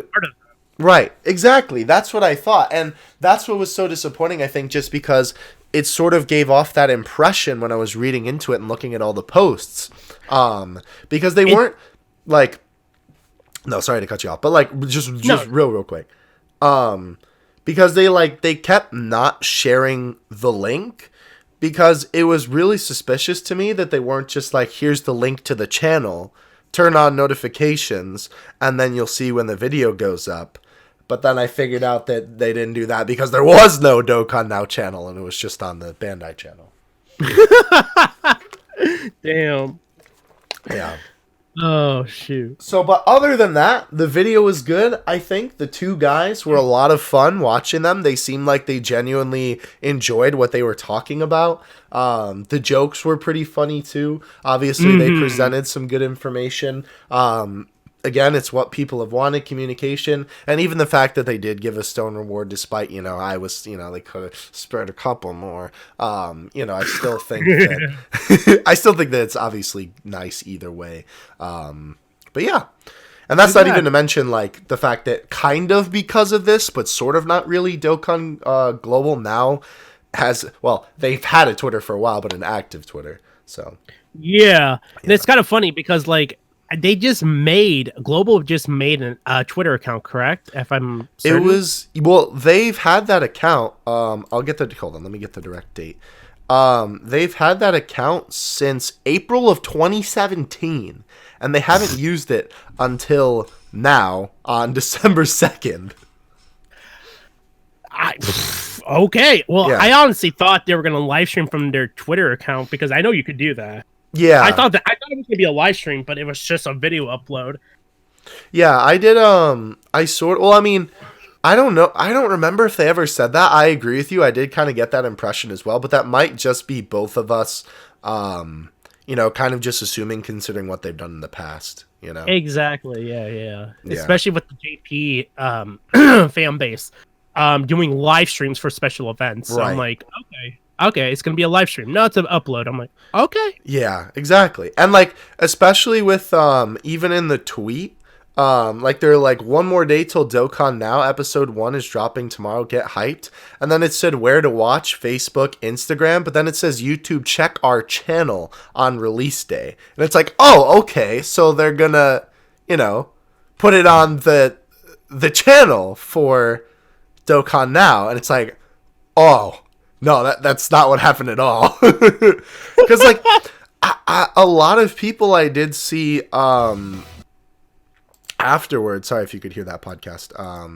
I opened the video to get to the channel. A lot of people don't know, even though it has 1 million subs. A lot of people don't know that this channel even exists. It's 876 TV. Yeah. I've subscribed to that channel a long time ago. Me too. Yeah. But it's like, I don't know. A lot of people that I've talked to just didn't even know that existed. So, because I don't know. It is kind of a niche thing because they upload videos mostly in Japanese, but then once in a while they have like a video that's just fully in English and there is no Japanese to be found whatsoever. So I don't know. It's weird. It's a very odd channel. It is. Yeah, I don't know. And like even then, like I was saying, the video kind of gets buried a little bit. They've uploaded, let's see, 5, 10, 15, 16, 17 videos since Dokkan Now. Yeah. My whole feed used to have notification for them, and then everything just kept on coming in. I'm like, all right, Banda, you got to calm down. I'm gonna stop this notification right here. Exactly. It's like in the last day, right? They've uploaded One Piece, Black Clover, Dragon Ball Legends, the Kakarot trailer, an Idolmaster game, another game for the PS4, some Japanese that I can't read. What does that say? Tales of the Rays. Yeah, so I don't know. It's just odd. And then it's also interesting too that they decided to upload it like 4 different versions in every single language rather than just telling people to put on the subtitles, but maybe that's just too hard because then it's already right in your face and you don't have to go finding it. I don't know. But because I remember that I saw it got uploaded and then I clicked on it and it was a playlist of the same video 4 times and I was like, what is happening? I was like, oh, it's different languages. Gotcha. Yeah. But anyway, Let's move on from Dokkan now. I didn't mean to make the whole to go on a tangent about it. Yeah. It's cool. Yeah. I know. But either way, though, yeah, I do agree with you. The communication, I think, is the most important thing, and it's really good that they're doing it. Yeah. You know, it's so funny how you talked about like the 300 stones thing. Uh-huh. So I had something popped up in my head, and this is about me. Where remember when SSJ3 Broly came out on Global? Mm-hmm. So I remember people were talking about the 300 stone compensation, and then my friend was like telling me, he's like, I wish we got 300 stones. I'm like, I don't even know what you're talking about, bro. Wait, you didn't? No, I didn't know that well. I was like, I don't know what you're talking about, my man. And it's so funny that on my first multi, I still didn't know Dokkan that well. Uh-huh. So I wanted the Super Saiyan for Vegeta. And the first multi, I pulled him, but I also pulled Super Saiyan 3 Broly. Oh. I was like, I don't need Broly. That's funny. That's actually really funny. I was like, oh, cool, Broly. I don't need him. I just wanted this guy. And look at you now. You got the star of the show. Exactly. It's funny. I actually did rainbow that Broly on my glove now. That's funny. He is pretty good. He's low-key a sleeper. Yeah. He's my friend leader because Nice. nobody wants to add me now. There you go. Yo, flexing on him with a unit that doesn't matter for flexing. I'm low-key like that. I have LR Trunks and Mai rainbowed on JP, but nobody wants them, so I just keep them as the leader. Exactly. It's so funny. Hey, once Broly gets his EZA, I'm gonna be like, well, I have mine rainbow ready. True. So, True. I'm good. There you go. All right. Final question in this sort of Dokkan realm of things. I know you mentioned it a little bit before, but do you play any other gacha games? Many. I'm a big gotcha. No, I'm a big gotcha guy. Yeah, me too. A lot of them I don't spend money on, but some of them I do. I actually I'll pull my stuff up right now. Okay. So, other than Global and JPF Dokkan, I do play Danmachi Memorial Freeze, which is very fun. I've had it since day one as well. I still play it. Waifu game Azure Lane. Right. I play both Fake Grand Order, the NA version and the JP version. Goddamn fates. I play a game called Crossing Boy that just came out. I've heard of that, I think. Isn't that like a like medieval type of game? Don't they have a crossover with SAO as well? Okay, so what it is, it's the Denki Bunko's properties coming all together in a gacha game. Excuse me? Denki Bunko. Okay, so Come again? basically, you know what Shonen Jump is, right? Of course, yeah. Okay, so think of Shonen Jump, and Shonen Jump and Shonen Sunday, they're all like different publications that do like their mangas, right? Right. And then there's also the publication that does a monthly series for light novels. Oh, And so interesting. the Dengabunko is a company that releases an issue every month with brand new light novel chapters from their different series from different people and all those things. And basically it consists of many different series like Sword Art Online. We have Toradora. We have Spice and Wolf. We have a Object, Certain Magical Index. You know, all those type of series that have light novels. They come from this company, and basically they made a gacha game. And it's actually pretty fun. I'm not gonna lie. I've been thinking about streaming it every now and then, but I haven't gotten the time to do that. But yeah, they are very cool. Like I have a lot of their issues just because of posters and special things. But it's fun. Other than that, I play Seven Deadly Sins every now and then. Still a good game. I still play it. My first ever gacha game, which is Valkyrie Crusade, my first waifu gacha game, and my first gacha game to begin with. Either way, I play Duel Links, Pokemon Go, Grand Blue Fantasy. Wait, does Pokemon Go really count as a gacha game though? But I see where you're coming from. But well, it's part of my games list. Gotcha. I just got it. But yeah, Pokemon Go is there. Grand Blue Fantasy, Dragon Ball Legends. I A game for Negima, if you know what Negima is, but it's a gacha game. Okay.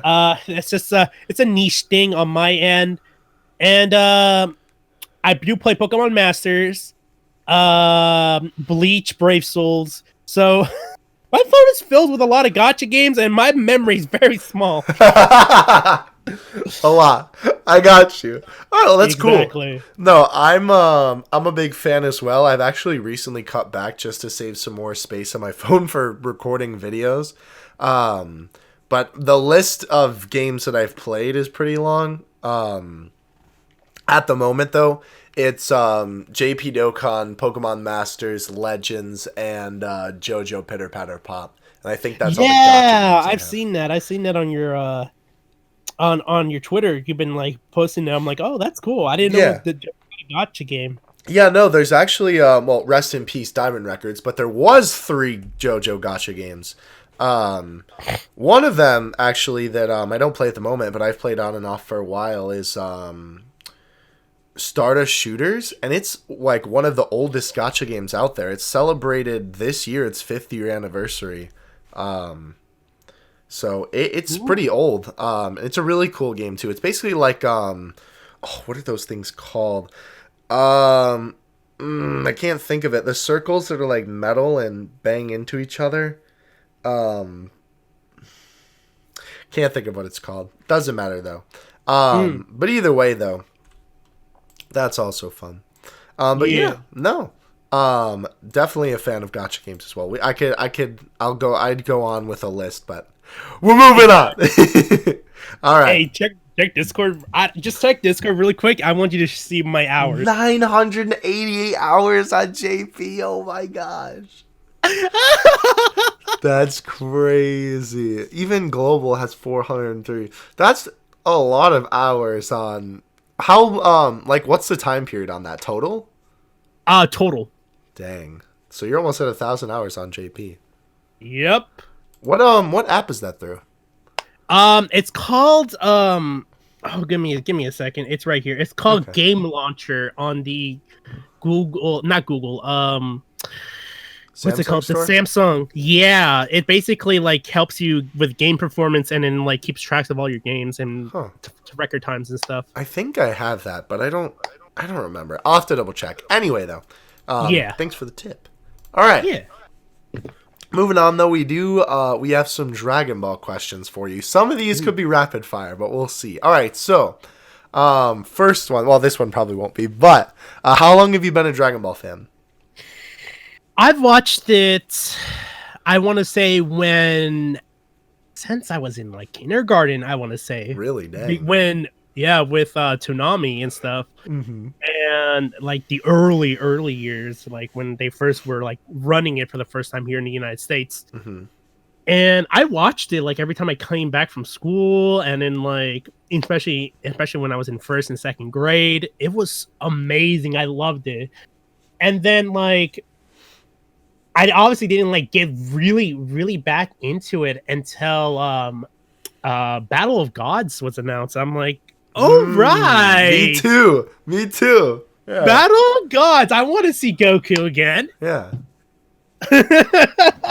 That's awesome. That was such a dope moment for me in high school. I was like, hey, Goku's coming back with a brand new movie. I'm cool with that. Oh yeah. And then Fukatsu no F, gosh, I'm such a weeb, came out, a little bit later. Yeah, that was dope. I love that too. Yeah. Oh man, the Dragon Ball Renaissance really like it like brought out the child in me again. Oh yeah, 100%. I wouldn't be sitting here in this room looking at all these Gokus staring at me if that wasn't the case. Exactly, I get you. Well, yeah, that's awesome. Yeah. All right, so since you've been with the franchise a long time, who's your favorite character and what's your favorite transformation? And they don't have to be one and the same. Oh, cool. Okay. My favorite character. I think the obvious question would be Goku, but that ain't it. That is not it. Actually, like my favorite character would have to be Kid Buu. Really? Yeah, I just loved him when I was a kid. I was like, this kid is crazy. He blew up a planet. He vibes well with your vibe. Exactly. I loved him so much, even though he was a villain, but I was like, dude, that's so cool. Like, the Majin characters are so dope. I love them. And then we got Android 21 now. I'm just like, okay. I got you. I see where this is going now.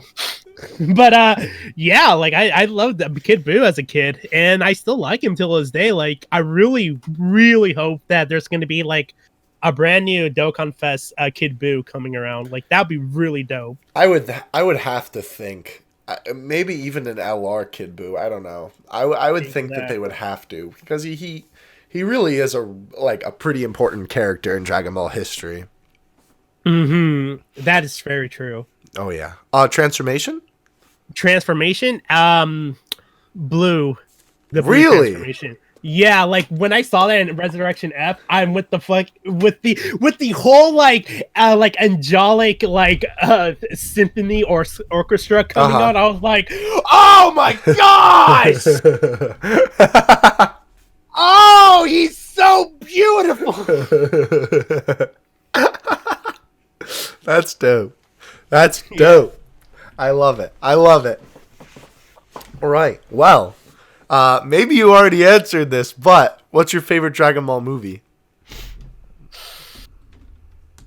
Oh. It can be Z, Dragon Ball. I guess technically the only super movie is Broly, but yeah, that's true. For the longest time, my favorite movie of all time when it came to Dragon Ball was Fusion Reborn. Okay. Yeah, because I don't know, just seeing Gogeta for 2 minutes on screen or something was like the best thing ever. Like, I loved watching that. Janemba as a villain, I love him too. Like, Janemba's great. He ain't Kid Buu great, but I'm just like, hey, Janemba's on that level with the yeah. But yeah, like when Gogeta popped up, I'm just like, I am mind blown. And the fact they brought him back for Super, that's when I'm like, yeah, the Super movie is like my best movie. I loved it so much, just for the sole fact I could see Gogeta being canon now. Fair. And I mean, to that moment, Fusion Reborn is one of my favorite movies as well. Even just like leading up to that as well, because I know obviously a lot of people focus on Gogeta, and I can't blame them for it because it's amazing. But even like the Super Saiyan 3 versus Janemba fight was really cool. That was a fantastic fight, and not to mention the hilarious bit of Pikkon yelling at the jelly beam. Yeah, was really good too. He's just insulting the jelly beam just to break it. I'm like, wow. You say Janemba's fragile? Yeah. Overall, I think it's a really good movie. And to even the beginning kind of gives you a little bit of an insight into, what was going on with everything. And even funny enough, I forget the actual reason why Vegeta got his body back, but I remember that it actually made sense, unlike some other, shenanigans that have happened in Dragon Ball's past. So, I don't know. I think it's a really solid movie. He got his body back, I believe, because of how I forgot what they were called. They weren't called Heaven and Hell, but they were called the bottom part was Hell, but Otherworld, and then Otherworld. Yeah. Was it called Hell? I don't remember. I think it was. But either way, because of Janemba's appearance and then him just disrupting the order, a lot of things were coming back to life, having bodies again, and that includes Vegeta. That's why we have a Hitler on a right. I will say that's the one thing about that movie that I well, first of all, that scene is so funny and it's so out of nowhere, but it makes me laugh every time. But I will say the most jarring part about that is the animation, because in Earth, or on Earth rather, where with Goten and Trunks taking them on, those thick black lines for the animation. Oh, right. Yeah. And the really cartoony style, and then you go into contrast back down to Hell with Goku and Vegeta fighting Janemba. It's a very weird. It almost doesn't even look like the same movie. Exactly. But it's still cool. I almost feel like it just adds to the charm of it. Right? No, Yeah. yeah, like that was my favorite movie. It's like really short too. It's only like 98 minutes long, I believe. Something like that. Yeah, it's a pretty short movie. All right, so this can be Dokkan if you want, but it doesn't have to be. What's your favorite Dragon Ball game? My favorite Dragon Ball game. Wow. I will say this. It actually is Budokai 3. Oh, okay. Yeah, Interesting. I played that a lot as a kid. Mhm. Like it's actually quite funny. A year ago, I actually popped in my PS2 just to play it. Oh, really? Yeah, yeah. And then I actually recently bought the PS3 remix of it. Mm. And then I'm a little disappointed in them because, you know, some scores is gone. And there's like they removed blood, you know, they censored it. I was like, oh, that sucks. But going back in general, just playing through it, I'm like, yeah, I remember this. This was dope. Just the overworld of Goku flying and then like just fighting the story and going through it all the way till like the end of Dragon Ball Z was so dope. And then like finding the secret characters, Omega Shinron and all those things. I'm like, oh, that was so much fun. That's awesome. Yeah. That's dope. It's a really fun game. Oh yeah. I unfortunately have not had the privilege to play a lot of those games, but what I have played of them, they're pretty cool. All right. So this one is, let's see. Oh no, I lost my place. Here we go. So, give me your tier list, okay? OG Dragon Ball Z, Super, and GT. I. So we're going by like the first to the last, right? Yeah. So first place to fourth place. All right.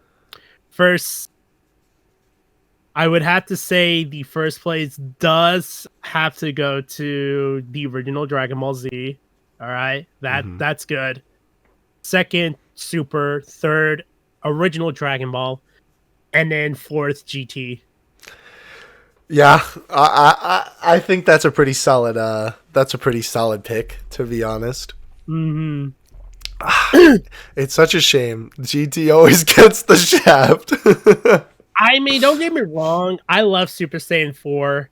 I like quotations like Oob, Majoob. Baby was really cool. Super 17 was like, why did that take you? Why did you have a lot of problem with that? And Omega Shinron, he's a badass, but I'm sorry. I don't know. It's just like it just didn't really. I don't know. Something about it I just don't like too much. Yeah, I got you. No, that's fair. Me and Kayvon are actually watching through OG Dragon Ball right now, and we're really enjoying it. Yeah, it's slowly rising on the list, but it's really cool. Speaking of the anime, though, going off of Dragon Ball Super Broly, what do you think of the direction that the Dragon Ball series is going in? And if we're talking about story, I think it's going pretty well with the continuation of Super still going on as a manga format. That's really cool. I love that concept, and the fact that Moro, I'm gonna say this right now, Moro is gonna be the most overpowered being ever in Dragon Ball history. Like, if you're able to suck up Super Saiyan away, I'm cool with that. It's so cool. Moro, like, design himself, like, he doesn't look like he's like a fighter, but then he just wrecks everything. Do you think that they'll adapt him into the anime though?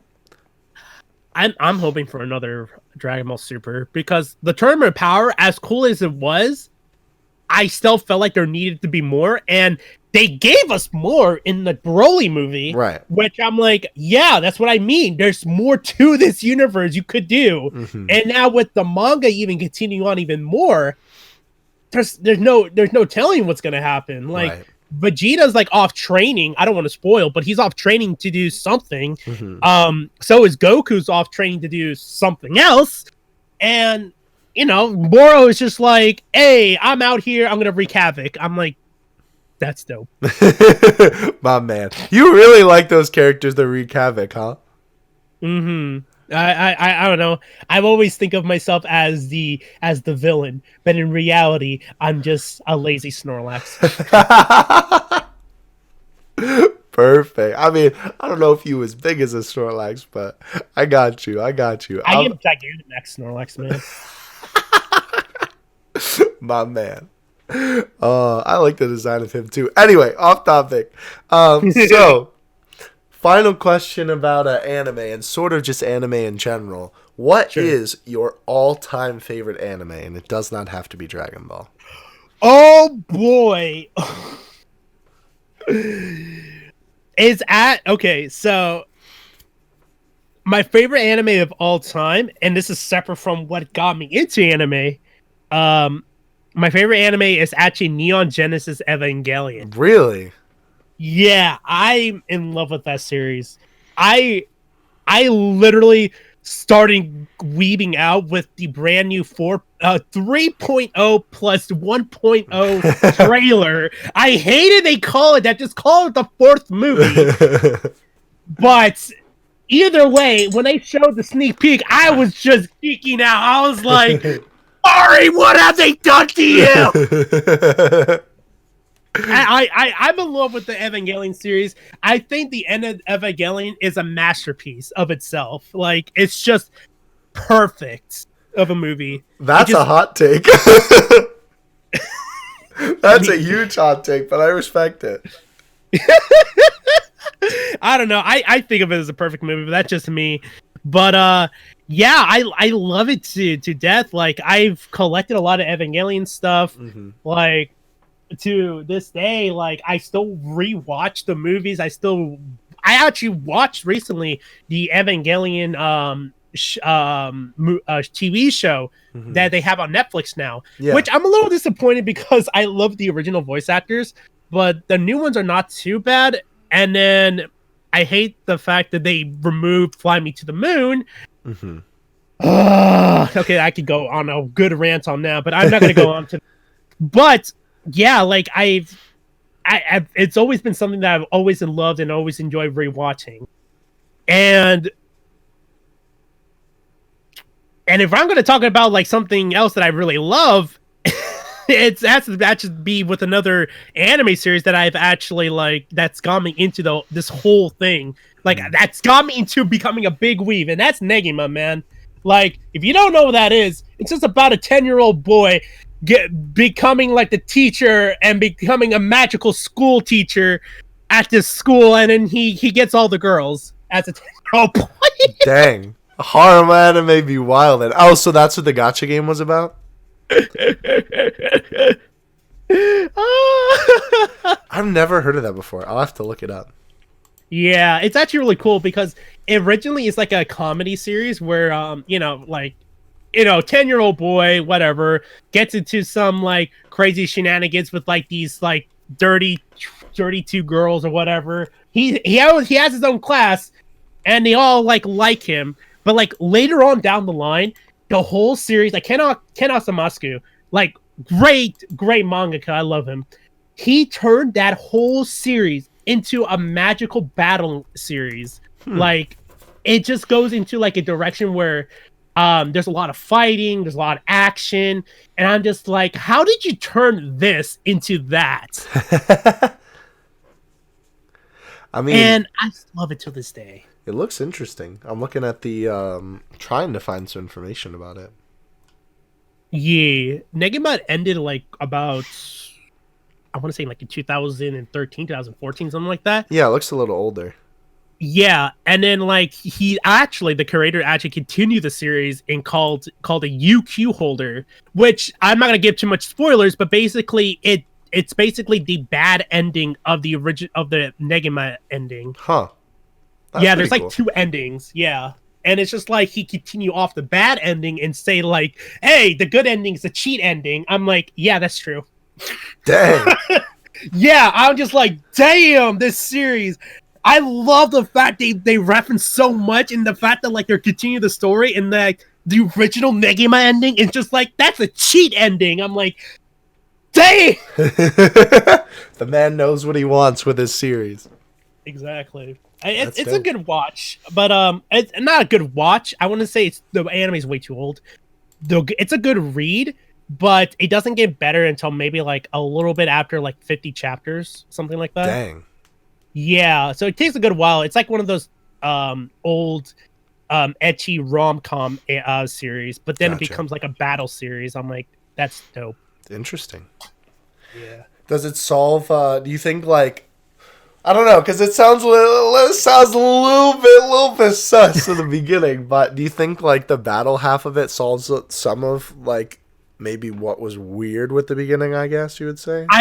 I want to say yeah, because it's so weird that the fact that he made a series like that, but the fact that like he implemented that, like, don't get me wrong, the girls still like him till the very end, but he did it in a way that like he basically separated the main character from all the rest of the girls because, you know, story, whatever happened. And basically the girls themselves, like, they actually go into fighting, and then also he does, because he's basically like, think of him like Harry Potter in some way. Like, he's like the best wizard that could ever live. Interesting. I like it. Maybe I'll check it out. Yeah, it's so cool. It sounds interesting. I mean, I don't know.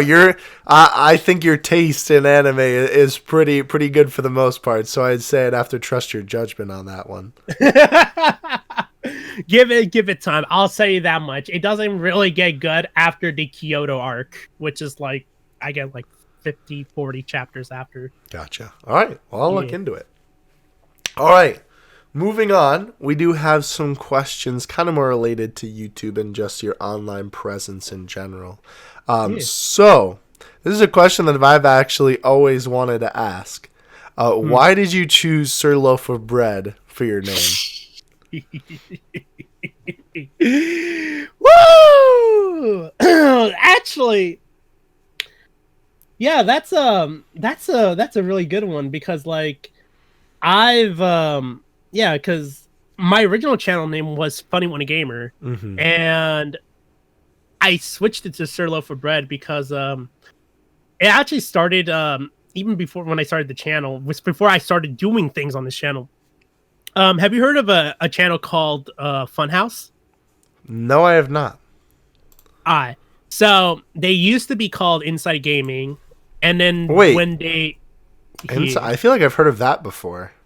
So that relates to them, because Inside Gaming got revived because of Rooster Teeth, and also is owned by Funhouse again. Oh.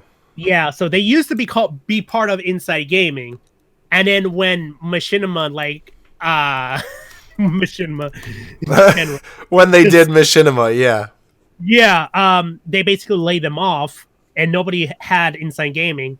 Rooster Teeth took them in, and they called themselves Funhouse. There was a joke when they first started Funhouse where they were saying like, there was a guy in part of their group called Adam Kovic. Oh yeah, I know him. Yeah. They started calling him, I believe, like Boss Loaf. Huh.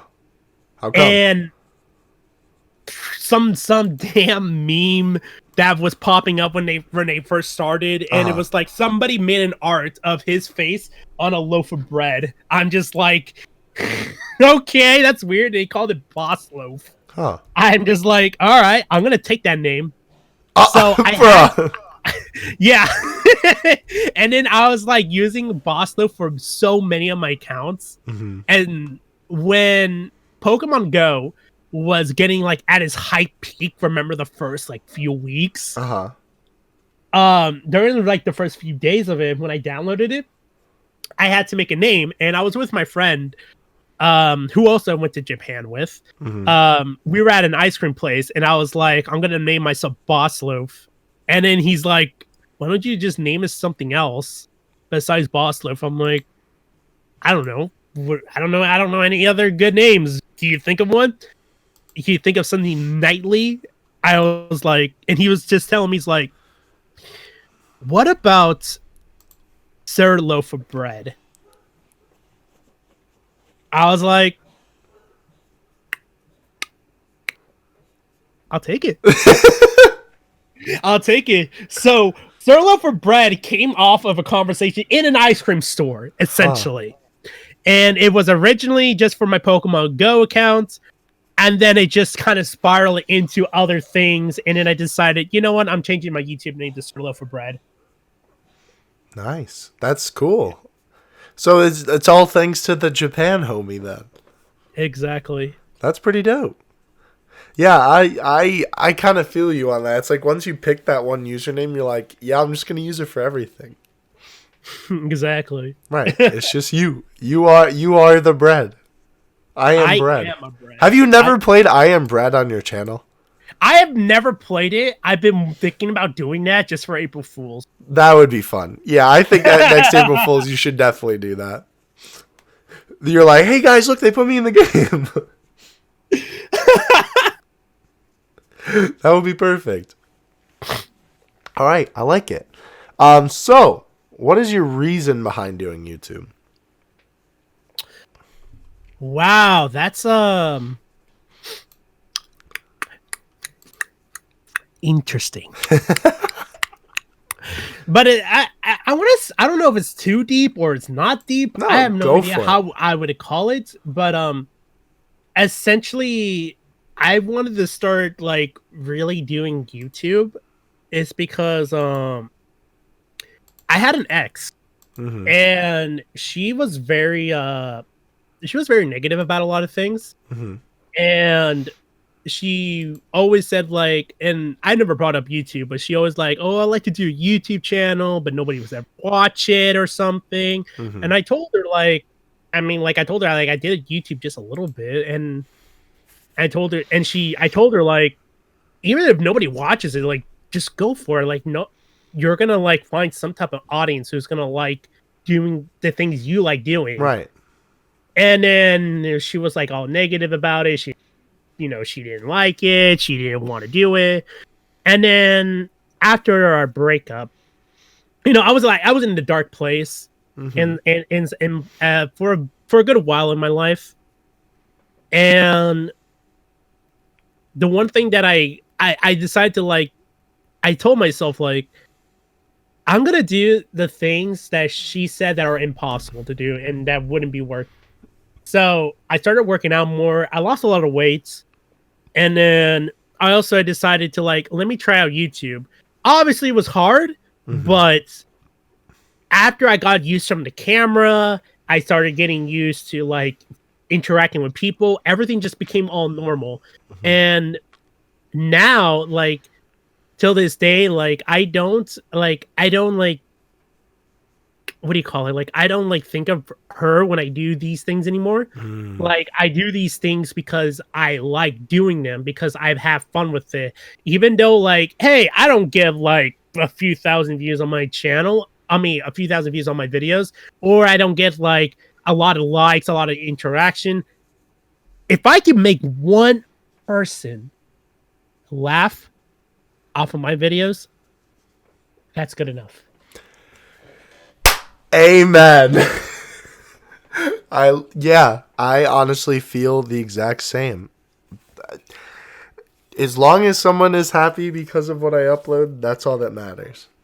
Exactly. I totally get that. I mean, hey, and that's awesome too that it evolved into something more than just, just doing, what wasn't. I guess not what wasn't possible, but you know what I mean. Exactly, yeah. That's cool though. That's awesome. It hits me so hard. I'm not tearing up, I swear. I'm sweating out of my eyes. But like whenever somebody has like a really philosophical reason for doing YouTube, I don't know. It always low key kind of hits me. But anyway, moving on. Back to funny haha. What's your favorite video you've ever made? My favorite video. Oh boy.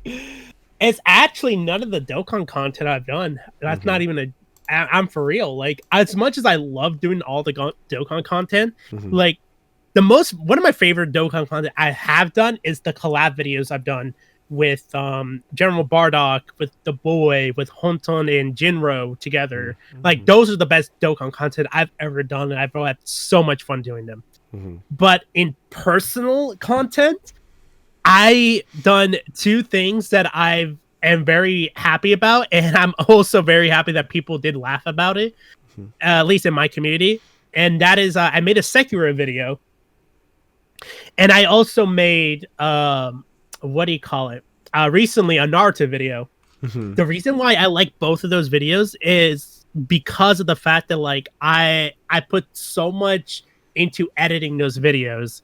Like, the editing style that I always do, I even laugh when I do them too. I'm just like, I am so stupid sometimes. Like, I would do random jump cuts. I would put the JoJo theme out of nowhere. I just do whatever I want, and I just think it's funny. The Beyblade theme, like, I don't know, man. I mean, hey, if you don't enjoy your own content, how will other people, you know? Exactly. And it's so funny because I actually like get my inspiration for a lot of things. Like, when it comes to like even streaming, my biggest inspiration for that was Etika. Like, rest in peace to my man Etika. Like, I loved him. Like, he really gave me the confidence to help me stream. And then when it comes to content creating, there's two people that do come in mind. There's a third person. I'll talk about him. There's two people that I do come into mind, and there's a guy called Miffy and this guy, Miffy Moo, and he's done like a lot. I found him when I was really into Sekiro, and he basically does like daily videos with these funny edits and stuff. And I was like, I relate to this. This is great. I love him. And then also Afro Senju.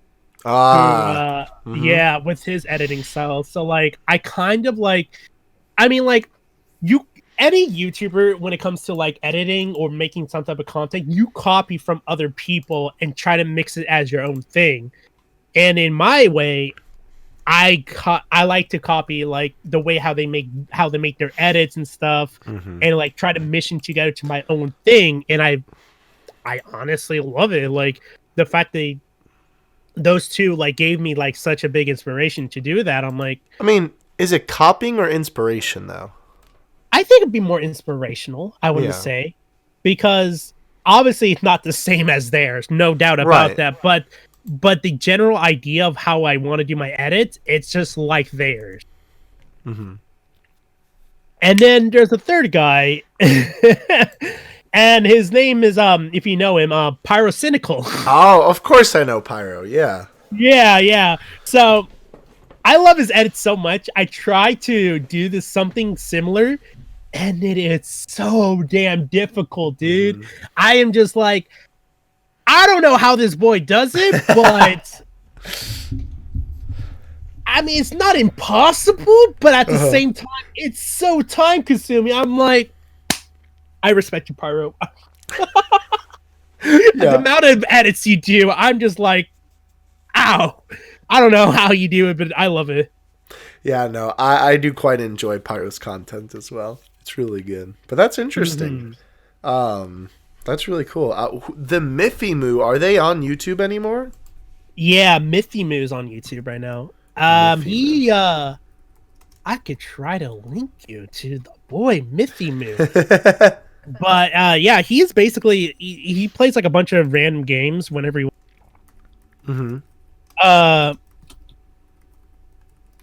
and he basically, like, I want to say that a lot of his content revolves around him playing like card games. Like, recently he's been he played through all the Dark Souls games.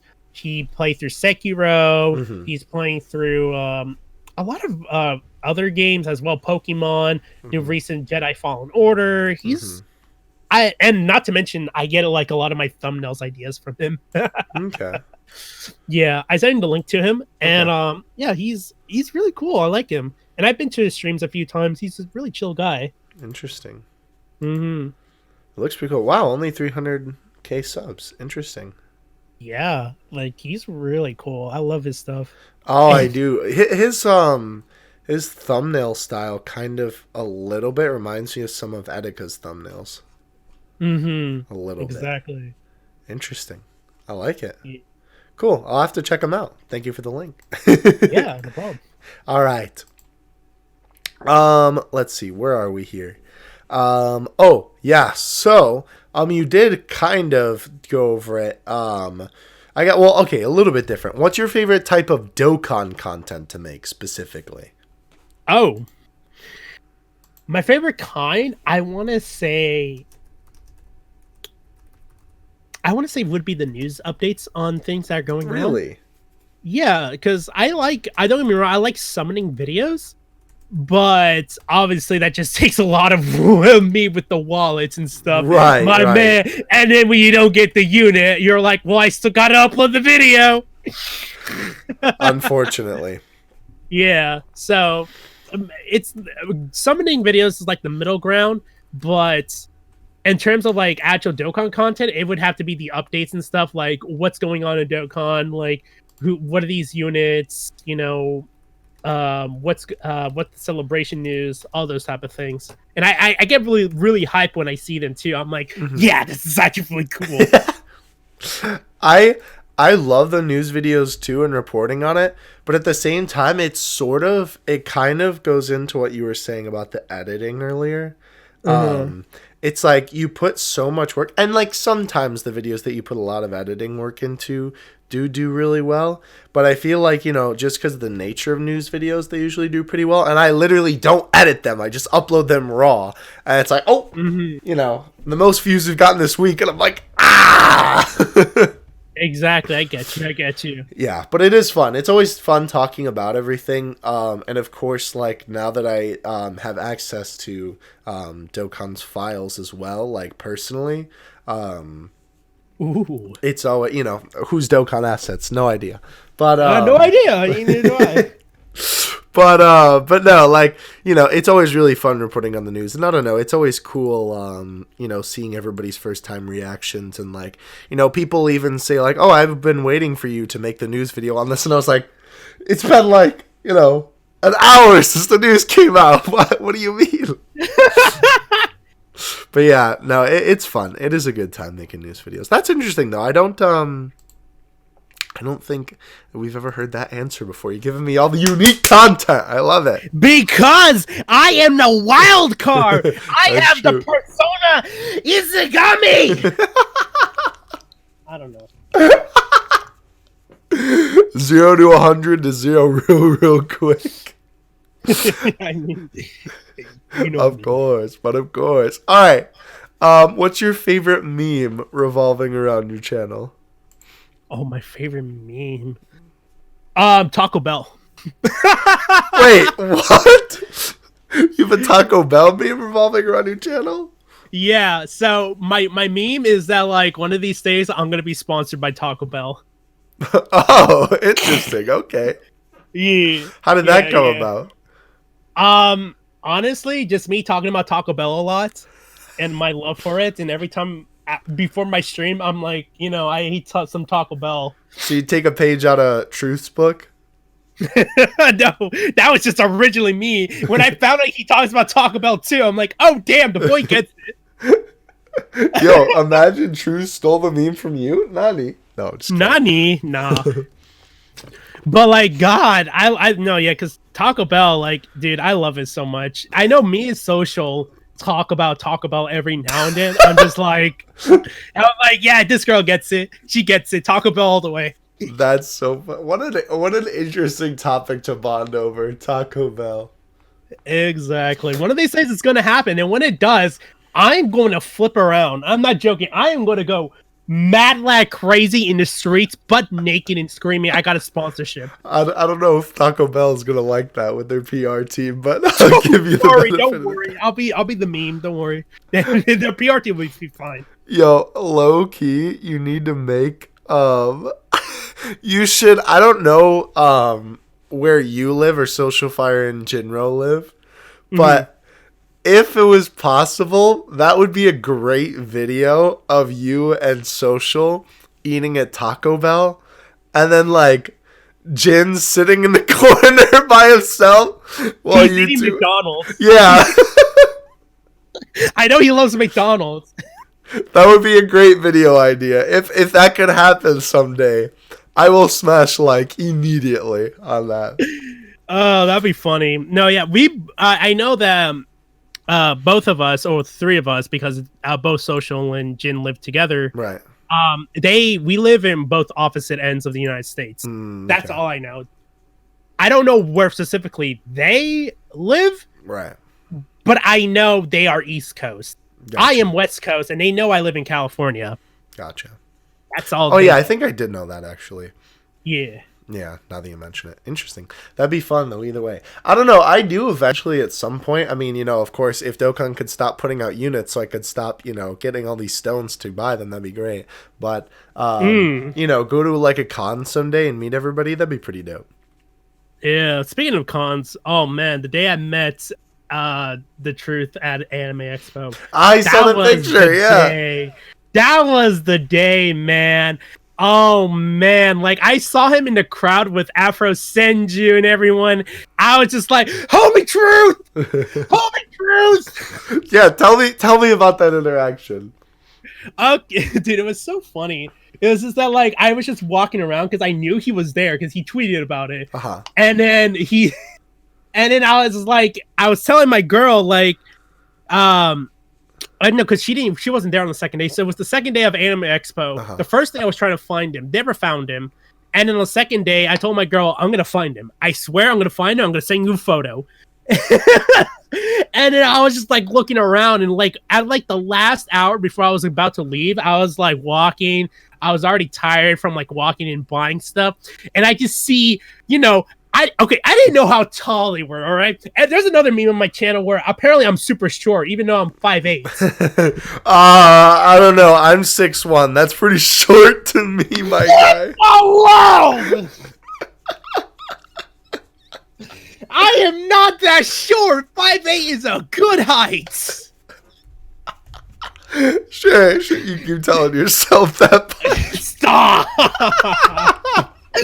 Even my own host is like saying this to me. No, I love you, buddy. Oh my gosh! And Jason and everyone else. Oh man. Anyway, so I didn't know how tall they were, so I saw, Truth in his signature beard, his glorious beard, and his New York Yankees hat. It is a New York Yankees hat, I believe. Of course, yeah. He's a New Yorker, yeah. And I saw him in that, and then he's tall. I didn't realize how tall he was. He's taller than me, dude. Huh. He's 6 something. I don't know how tall, but he's 6 something. That's crazy. I kind of imagined him being a little bit more short. No, yeah, like if you look at the photo if we ever took, like he is taller. If I can find that. Yeah, but it's so funny because him, Afro Senju, and a bunch of others, they had security, and I was security. They had security at Anime Expo, bro. That's crazy. I was like, dang. And I was like, homie Truth. Is that what you actually said? Yeah. And then like Afro saw me, and then Afro like touched Truth's like shoulder and pointed at me. I was like, "Oh, Afro, thank you." Wait, so had you met Afro prior to that? No. I've never met him. I should have said hi to him too, but I was just like, my goal was like, I gotta see Truth. Right. I got you. So I was like, and the Truth comes up to me. He's like, "Oh, what's up, homie?" I'm like, "What's up, man? What's up, homie?" That's so and he's funny. like, he shook my hand and stuff. Like, damn. Like, I was like, holy crap, I was with them. And then I talked to him for like a little bit, like very little. I want to say like a minute and a half, because everybody else was like waiting for me. Like he didn't want to keep them up. Oh, yeah, I found the picture. Here we go. Well, yeah, he is a lot taller than you are. Interesting. Yeah, exactly. I'm like, he had to crouch down, man. Yeah, he does look like he's hunching over there. Yeah. So, like, he's taller than me, man. I'm like, damn, he's 6-something. I'm going to retweet that. Nobody will know the context until tomorrow, but that's okay. Anyway. So, yeah, like, we were, like, talking. I remember the one of the first things is, like, he was telling me, he's like, you know, El or Kel Khalifa, best unit in the game. I'm like, yeah, best unit. And then I was just like, you know, best booty, right? And he's like, best booty. That's so fun. Wait, that's what he said after the first interaction? I don't know if that was the first or the second interaction, but I remember, like, we were talking talking you about, saw like, him twice? No. Well, just at the same time. I got you. Yeah, but yeah, at the same time. But, like, you know, the interaction of us conversation. Yeah, we were talking about Kel Khalifa's booty. Of course. Yeah, man.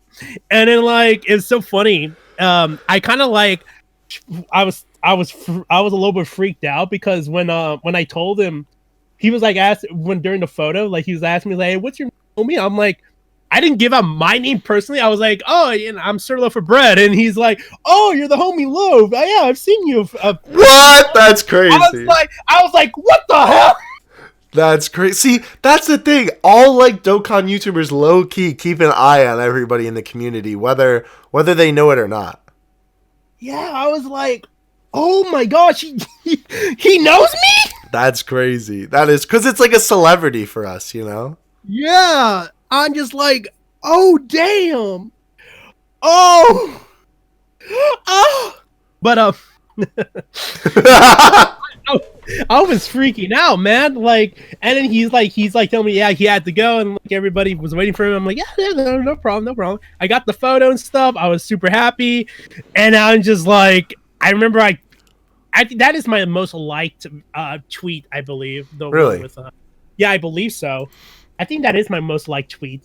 But like the photo image, yeah, it is. But it's so funny. I was just like, oh man, that happened. I was so freaked out, man. That is pretty crazy. Probably because, yeah, he retweeted it. Yeah, he retweeted. Everybody started retweeting. Dude, Afro Senju, I believe he retweeted it really? Too. I'm like, oh, my boy Afro, thank you. I love you, momie. I'm sure he was laughing after hearing that. Oh man, that's so funny. That's awesome. No, yeah, that was like one of the best moments I've ever had. Honestly, like just meeting the man, the myth, the legend, and just like having just a good solid minute conversation. I was like, I'm happy. I can't blame you. I mean, I would be too. That's awesome. That's so cool. All right, well, moving on. That was great. That kind of ties into something that I'll ask about later, but that's our little pregame. Keeping on, we got two more on the online presence questions. How often do you read your comments section, and how do you feel about said comment section? The comment section on my YouTube? Yeah. Okay. I want to say I read it every time, actually. Any type of comments, I instantly like I decide to like to heart it and everything, and then immediately like I like to comment back on it as as in a timely manner as possible, like just to like say like, hey, there's some type of interaction. And I love comments, like I love people hearing them, even though if it's just like stupid things like saying like my pee-pee's hard. I'm like, cool, love it. Of course, best comment. Of course, yeah, that's like my comment section sometimes. Like, I'm just like, cool. I love to know that info, but yeah. Thanks for watching my video, brah. I mean, I don't know. Of course, everybody, it's the internet. You reap what you sow, I suppose. Exactly. That's awesome. All right, well, I guess we know a little bit considering you play like more gacha games than I have years in my life. But what do you do in your free time outside of YouTube and streaming in this case too? A lot of my free time does consist of I want to say I go to school a lot, and I'm mainly a lot of times during the week. Mm-hmm. I go to school a lot. I try to study as much as I can, and then when I'm just by myself, honestly, I'm on YouTube like a lot of times, and then playing Dokkan on the same time. Mm-hmm. And then like other times I'm with my friends and we play some video games. And then with my girlfriend on the weekends, like I go with her and we have a date every weekend. That's awesome. Like, yeah, like she lives in Los Angeles, Mm-hmm. and I live like an hour away from Los Angeles. Mm. To be more precise, in perspective, and we don't see each other like as often as probably most couples would do. Like they would see each other like maybe like once or twice every like maybe day or so. And then like for us, we don't get that. Like we've always talked to each other through like we call each other every night. We sometimes we play a game sometimes together. We've been playing a lot of Pokemon Sword and Shield together, which is That's really awesome. nice. Yeah, like she bought a Switch just because she wanted to play the game and play with me. Oh, that's cool. I'm like, oh babe, you're a sweetheart. Oh, that's so And wholesome. yeah, it is. And she's been helping me out with the decks, but yeah, we do a lot of things. Sometimes I have her in Discord chats when I play an actual different game. Like I play the brand new Halo Master Chief Collection on PC recently. Call of Duty Modern Warfare, or just some other random game in general. Minecraft. She sees me play them, and I'm like, yeah, have fun, babe. And she just loves the interaction I have with my friends. So it's just like really fun and just a lot of enjoyment off of that. And other times I also view other people's streams. Like I come to your streams every now and then. I know you donate too much. I feel like every time you've shown up, it's like, oh, here's $2. Here's $2. I'm like, I'm very wow. generous. That's why. Like I love donating. Like to anybody who I like watching. I appreciate. Like that's just me.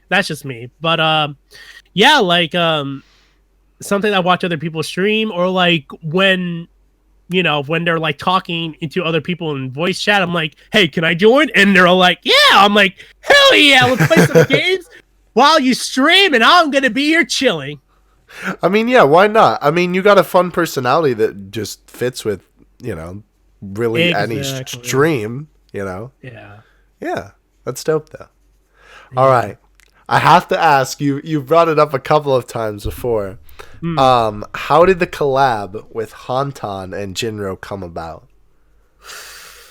Oh, that one. Okay, so I want to say I remember. Okay, so we were doing a collab for, I forgot what the banner. I can look it up. Yeah, please do, because I remember. I think it was an LR banner, I believe. Let's see. Well, because you and Honton are friends, right? Yes. Yeah.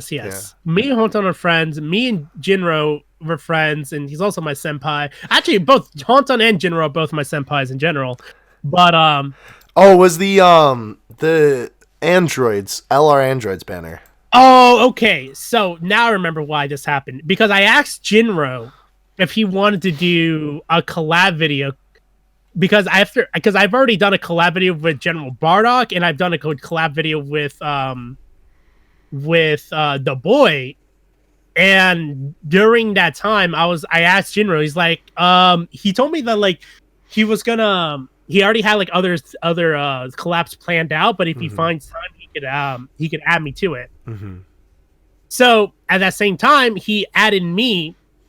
Oh, not at that same time. A few days later, he added me and Hon to a group chat, or I don't know if it was him or Honton. I don't remember who did, but one of those two added me to a group chat, and they were asking like if we still wanted to do like a collab, and we could try to do like a 3-way. I'm like, oh yeah, that'd be awesome. And then like it just like it was such an awesome time, because doing it with both of them because like I was actually my first time having a real conversation with Senpai Jinro, and I'm just like I just never had like a full on conversation with him, and I've never talked to him in his natural habitat. I'm just like, damn, this boy. Yeah, he's super chill. He's really cool. Yeah, I love him, and I'm just like, I like this guy a lot. Like I loved him before, but now with this, I'm like, yeah, definitely. I can see we could get along pretty damn well. And then like with Honton, I've been with Honton so many times, like I know how he is. Mm-hmm. So just like our like combination together, like just us talking was just absolutely just wild and fun. Obviously, I keep myself PG with them. Like I know Jinro probably wants to make some type of revenue, probably also Honton as well. So I wanted to keep my voice down to to a good amount, so I'm not like going crazy. Mm-hmm. But then when it came to my part, I'm just like, oh, I'm like a sailor. Uh-huh. And my part was like the craziest one because everyone started pulling LRs. I'm like, ooh, ooh. It was just crazy, man. Like it was such a fun time. Like my part had all the heat. Damn. Can you do that noise one more time? Ooh. Ooh. Someone clip that, please. I am a clip. What are you talking about? I am the internet. We need a Loaf, no context Loaf Twitter account. I've said this so many times. I'm like, that'd be cool. Yeah. Once you have one of those, you've made it. Exactly. Yeah.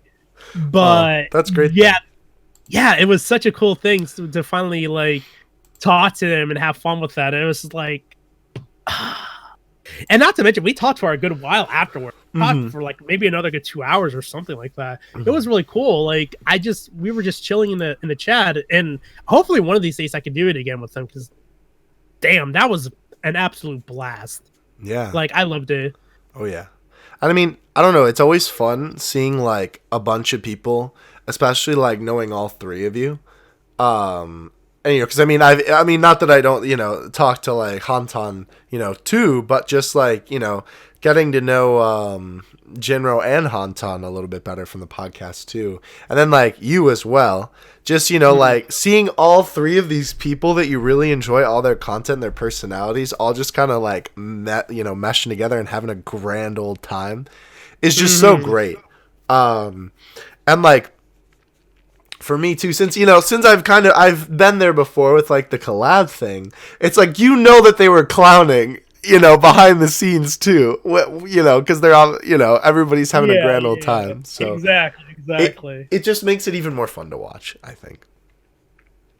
But yeah, that's awesome.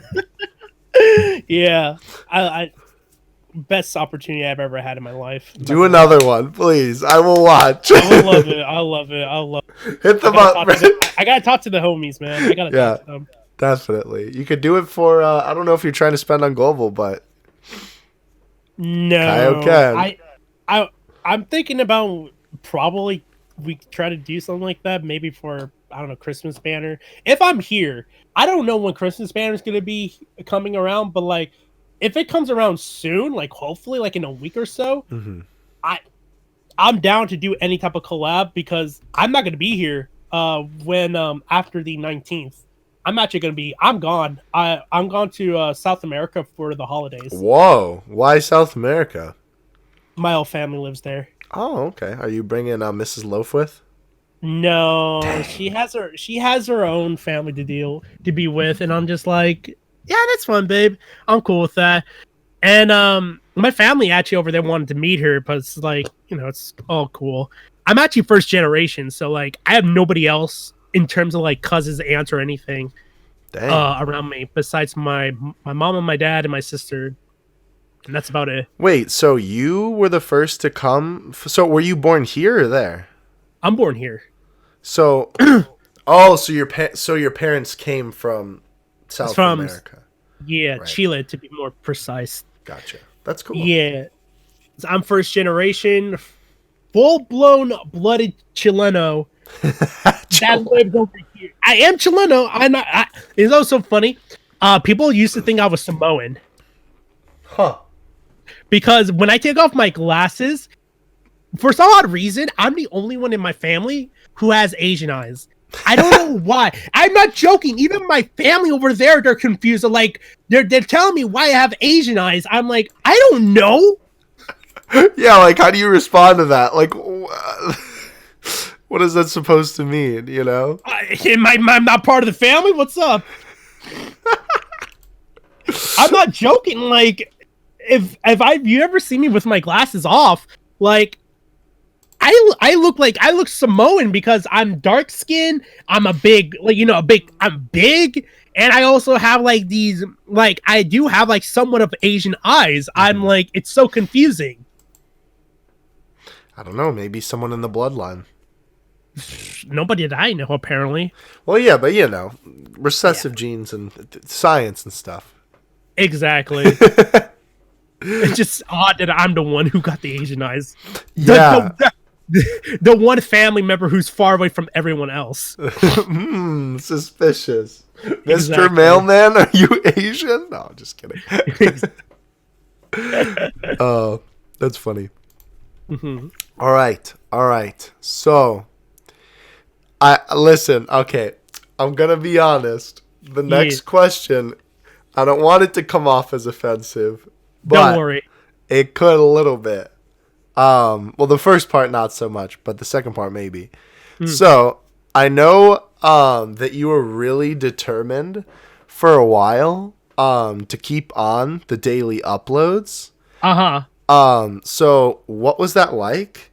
And then why did you stop? Because before I do a podcast, I always, even if I know somebody, I try to do a little bit of research and just like take a look at what they've been up to on the channel. And I noticed that you haven't uploaded in 2 weeks. Yes. Okay. So you're very good on that. But what actually, to answer the first question, the reason why I started doing daily uploads is because I actually wanted to try it out and see how it worked. And I'm not gonna lie, it was actually really fun. It's definitely a little bit of a time consuming because, like, out of my own busy schedule, it's just like, hey, I basically gave up like sleeping a little bit. Not sleeping, but like not like actually like taking the sleep during the nights, but I like my naps. Because I used to take like a lot of naps during the afternoon, which is really nice. But I gave that up just to go in like actually try to do daily video uploads. And it was really fun because I learned a lot within that because I was practicing a lot of like how I was editing, how I wanted to edit, how I could be more efficient of uploading and editing, and just so many aspects, especially my thumbnails. Like I actually like learned a lot trying to do a lot of things from them. It was really fun. And the second part of the question is honestly because of school. Because I'm very close to the end of school. Right. And especially next week is my last week. I'm just like, I had so much on my plate and I'm like going crazy with a lot of things. I'm like, I gotta stop doing the daily upload because I need to start focusing, like putting my butt down on my chair and actually try to study and do a lot of more homework. Right. I got you. I feel. Yeah. So it has nothing to do like I got burned out or anything. It's just like the timing. It's just like so much. And I'm just like, I next semester, like I already told myself, especially with my parents, that like my parents know about my YouTube stuff and stuff. And when I record, they know about my streams. And they seen it and they're like, what's wrong with you? I'm like, I'm just like, I love you, Mom. I love you, Dad. This is who I am. That's no, so they funny. know. They know the shenanigans. They know the shenanigans. They ain't gonna say shit, but they know the shenanigans. They can hear me, man. Oh, I'm sure. Wait. So do you live with your parents then? Yes, I do. Okay. I do. I still live with my parents. I live with everybody. I can never tell. All I ever see of you is like you in your little anime box in the corner. So I have no idea. Yeah. Because like no, yeah. No, go ahead. No, it's saying like, yeah, I live with them. They know. They know. That's funny. No, it's so funny. Actually, before we lose context, it's so funny. Going off of that, my parents, when they first saw me getting into anime, and they saw like me watching like some anime shows, my mother's first question was like, "Why does that girl have big boobs?" I'm just like, you know what? That's how it is. And that's the game, folks. Thank you for watching. But yeah, so like my parents know about all the shenanigans and stuff. They're very supportive in it. That's good. They've actually helped me out with the when they knew I was really getting into this, they helped me out with a lot with the PC that I wanted to get. Well, that's cool. And then the monitor, and I bought the microphone myself, the stand, I bought the lights by myself. They helped me with the webcam, and I bought my Elgato by myself. So a lot of it's basically 50-50. They basically they paid as much as I paid for the other equipment I bought. That's crazy. Yeah, so it's just like, I'm super grateful for everything they've done, and it's just like a lot of thank yous in general. Like, I just love my parents for doing this much for me. That's awesome. That's really cool, because like I know that sometimes when it comes to and like I don't want to like stereotype, I guess this is sort of a stereotype, or like maybe more like a stigma. But like when foreign parents come over here, and specifically with people in our community being the weebs that we are, sometimes people's parents who didn't really grow up here seem to be kind of less understanding or less supportive of their enjoyment of the medium, and like sometimes just YouTube in general, or just like I said, anime or whatever. So it's really cool to hear that either way they are super supportive of everything you do and everything that you like, because I know that like especially with the nature of some anime, right?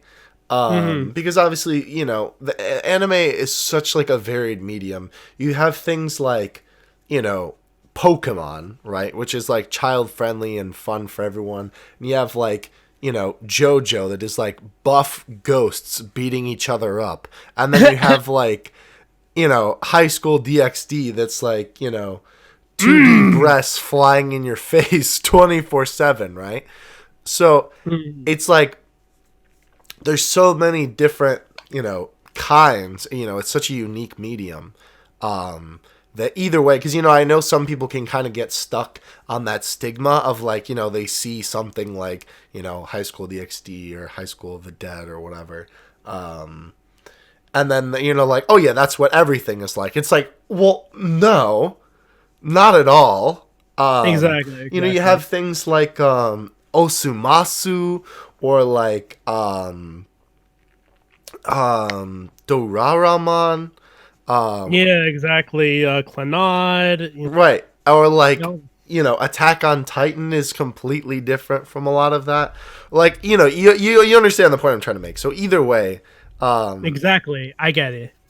Right. I think that's really awesome. That's really cool to hear. Warms my heart.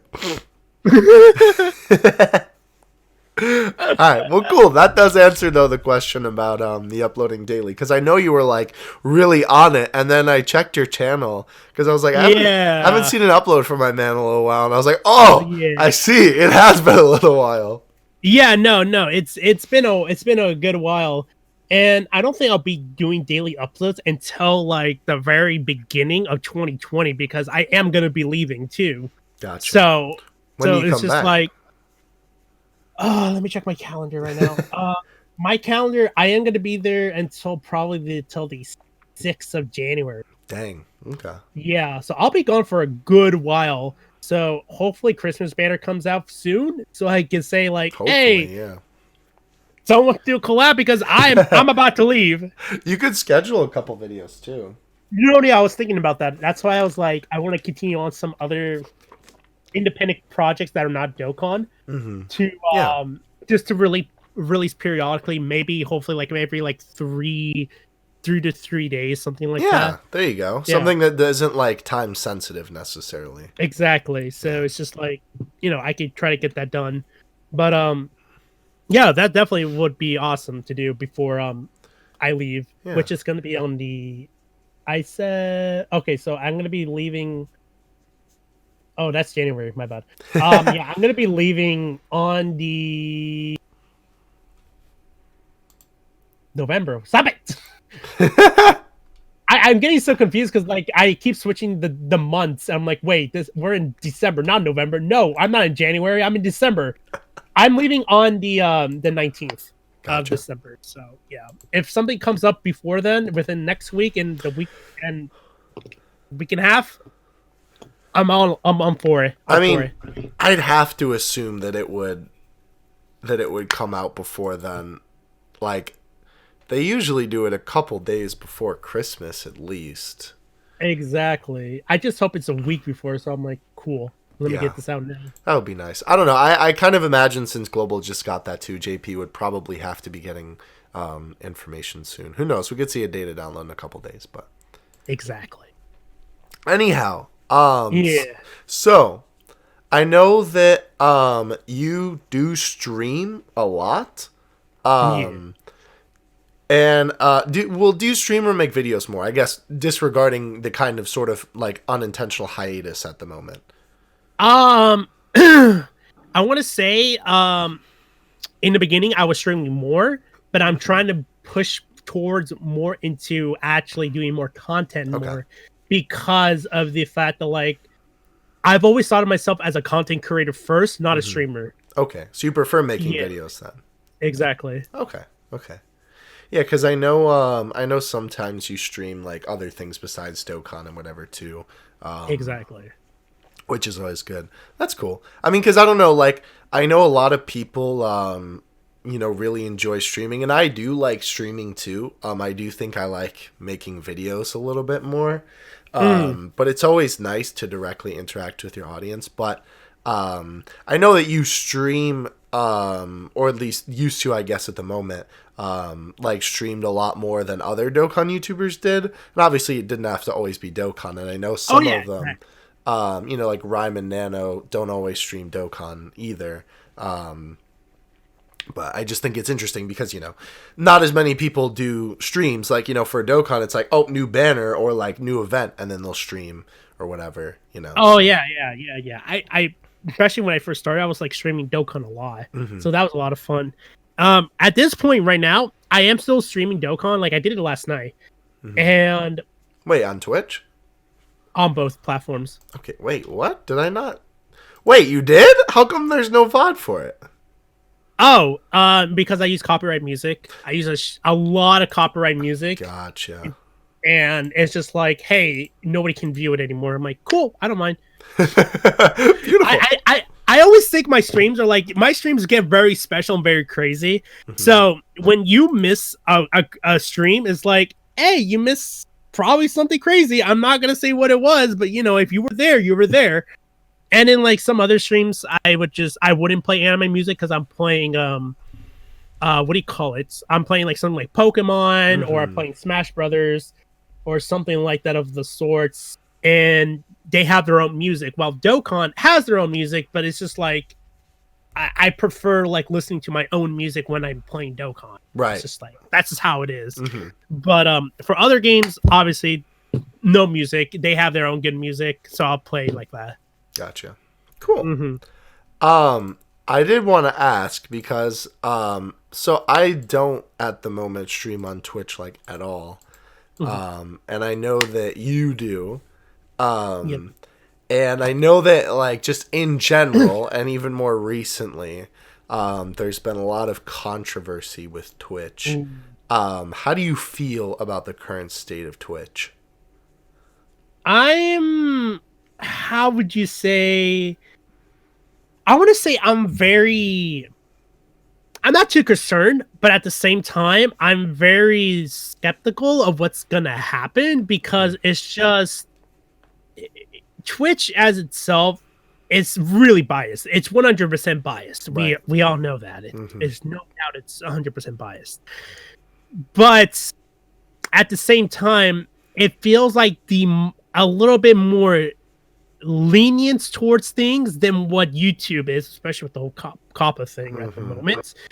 So in general, like I love Twitch. I love how the formula of like how interactions happen on it, how instead of donating you could do bits. That's really cool. I love how there's a follow and there's a sub button on there, and the sub is for like, hey, support me if you want to, but you can follow, but you know, if you want to support me a little bit more, there's another way to do it. Right. And I really love the fact that people actually do sub to my channel on Twitch, and it's really cool because I get to see like, yeah, there's people who actually do want to support me, and then there's people who want to follow me, which is like, yeah, that's cool. They come in, they want to see a stream. That's awesome. Like, I'm really happy by that.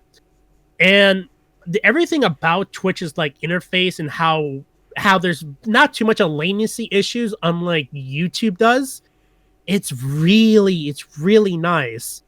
But at the same time, I'm always in a weird spot because since I stream on both platforms, I had to find a middle ground where I'm not overextending myself, where I'm like, hey, if sensing like these two have their own different rules, I have to still comply to how they are. Right. Don't get me wrong, you see me, I go crazy and stuff, and that's of course fine on YouTube apparently, but like certain languages is not allowed.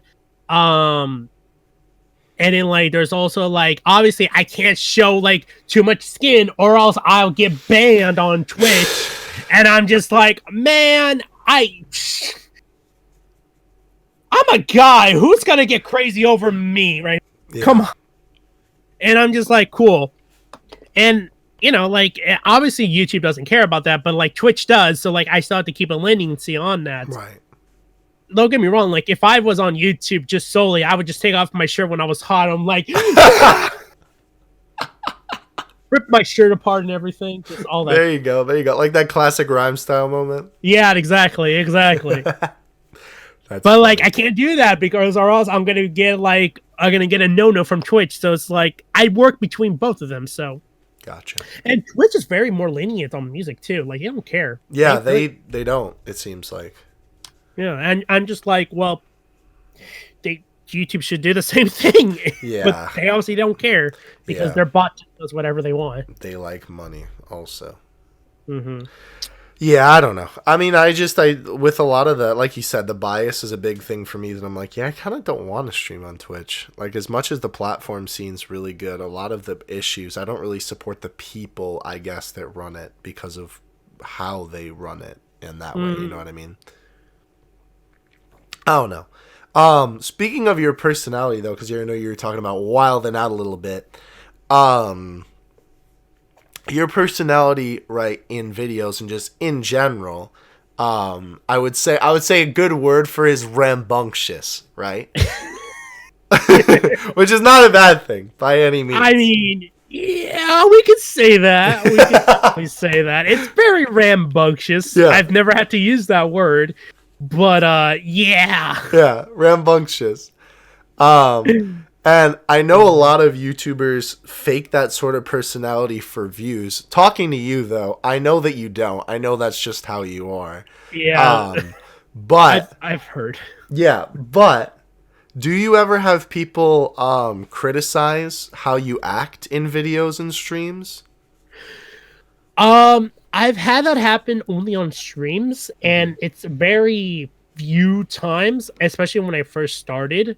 Like, the people were like telling me, "Oh, you can't say that," and then they're like saying, and then they're like, "Oh, you just insulted me," and then I'm just like, number one, my boy, I can say whatever I want. You came to my stream, Right? all right. And I'm not talking about like calling out someone. Like I'm just like, hey, I can say whatever I want, any language, anything. You come to my stream, you gotta understand this ain't for kids. I am the boy with the M rated. All right. Of course. And then to add to another thing, didn't even insult you. I'm just saying, like, hey, you can do whatever you want. Like, I had a kid who told me, like, I forgot what the context was, but he was like saying, like, I insulted him because, like, I wasn't taking him serious. I'm like, man, I don't take anybody serious. You gotta understand this. True. Like, if you're a kid, I'm gonna be like, yeah, cool, welcome, my little boy. How old are you? I'm not gonna actually don't tell me your age. How about that? I got you. You know, it's that kind of stuff. I'm just like, if someone takes it too much of an offense, I'll be like, well, I lost you as a viewer. That doesn't matter, because honestly, like, if you're not gonna come into my stream because who I am, then don't come at all. Right. I don't care. Exactly. Like, you gotta understand, like, I'm not a kids channel. I never said I was PG. Kappa, are you listening? I'm the type of person who wants to say what he wants. And if a kid comes into my stream and then he gets offended or something, and I presume it's mostly kids, because all I've ever heard of kids do that, then hey, you came to my stream, you gotta understand, like, I ain't PG, man. Just go somewhere else. Go find someone else, like someone else who has a less of a potty mouth than me. Yeah. Not saying I don't always have a potty mouth. Like, don't get me wrong. Like, I don't always have a potty mouth. Right. Like, there's some things where I'm just like, you know, I'm just chill. I'll just do whatever I want. And all of a sudden, I put out like 15 different swear words in like 7 seconds. Yeah. Or I start like thrusting like in front of the camera, or like I started like twerking on camera. You know, it's that kind of stuff. Like, you gotta expect what kind of person I am. You're becoming one of those Twitch thoughts? Yes, I am the Twitch thought. Don't go worry. I'm gonna become the definition of one. Oh no. Oh, you oh, thank you for the 5 cities. Oh, you're not even seeing on camera. I'm like trying to do the little booty shake. Okay, never mind. Oh, that's great. Okay. That's great. Yeah, interesting either way though. I appreciate the insight. Yeah, I mean, it just sucks because it's like, when it's just your personality, like, I feel like it wouldn't even be as much of a problem if people didn't like fake that, you know? Oh yeah, definitely. Because then it'd just be like, yeah, it's just how you are. But there's so many people who are fakers out there, you know, that it just kind of ruins it for the people who are just trying to keep it real and rambunctious. Mm-hmm. Exactly. Yeah. All right. We got 3 more, and then we're heading in. And then we're packing it in. We're at the 2 hour. I can pack myself? No. Oh. I mean, sure, if you want to. I'm packing heat. But yes, bat. We're slowly creeping up, not quite to the Honton mark yet, but the Honton mark. Wait, what was Honton mark? Don't worry. How long was that? I remember he was super long. Yeah, no, it was a good time though. We were. Let me double check. Oh my god. In the meantime, while I'm looking though, so you did tell us a little bit about meeting Truth at a con. What was your favorite con story, if it was the Truth one? You know, just like pick maybe number 2 then. And what was your favorite thing that you've ever bought at a con? Oh no. Maybe I shouldn't have asked. Oh, my boys. Honton was about 4 hours, by the way. I don't know how long we've been going, but I feel like it's only been 2. Yeah, it's 2:15 basically. Yeah, we're good. I'm just clowning on you. Go ahead, sorry. Okay. But I can smell the roses.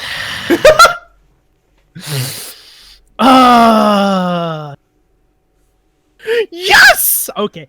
So I want to say my favorite con story. Let me think. There's so many of them since I've been to Anime Expo now for 5 years. Mm-hmm. And obviously the one that stands out the most is the Truth one. And was such an amazing time for me. But if we have to talk about besides the Truth before I started YouTube, before any of this, shoot, I want to say, I don't know if I even should say this now on stream. Now that I think of it. Whoa, is it that bad?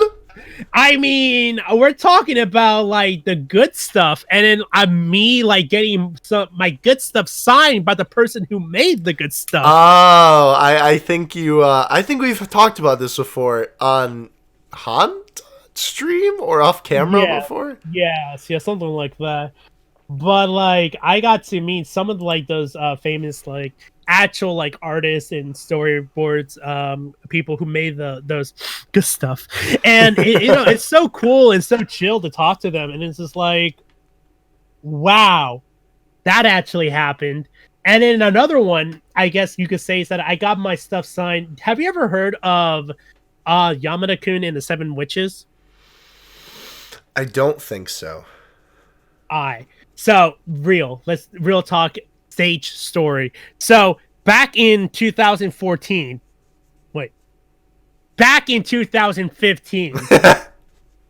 at an anime con that I went, I believe the first or second year of my time going there. Yamada-kun and the Seven Witches, or it's called in Japanese, I believe, is like Yamada-kun to Nana, something like that. I forgot. Anyway, that series was still very popular. It was running weekly, and essentially, the person who made the series was there, and I was just like, oh, she's gonna be there. And then it was like one of those things where like, hey, you need to get an autograph ticket at this time at this one specific place. And my boy, when that happened, I was like rushing in trying to get my ticket. And unfortunately for me, I got like the waiting list ticket. Oof. Well, yeah, but she said she was gonna take the first 5 waiting list people. Ooh. And then I was number 2. I was like, I am like, I'm going crazy, walking up the stairs, and I'm just like, I'm in, boys! I'm in!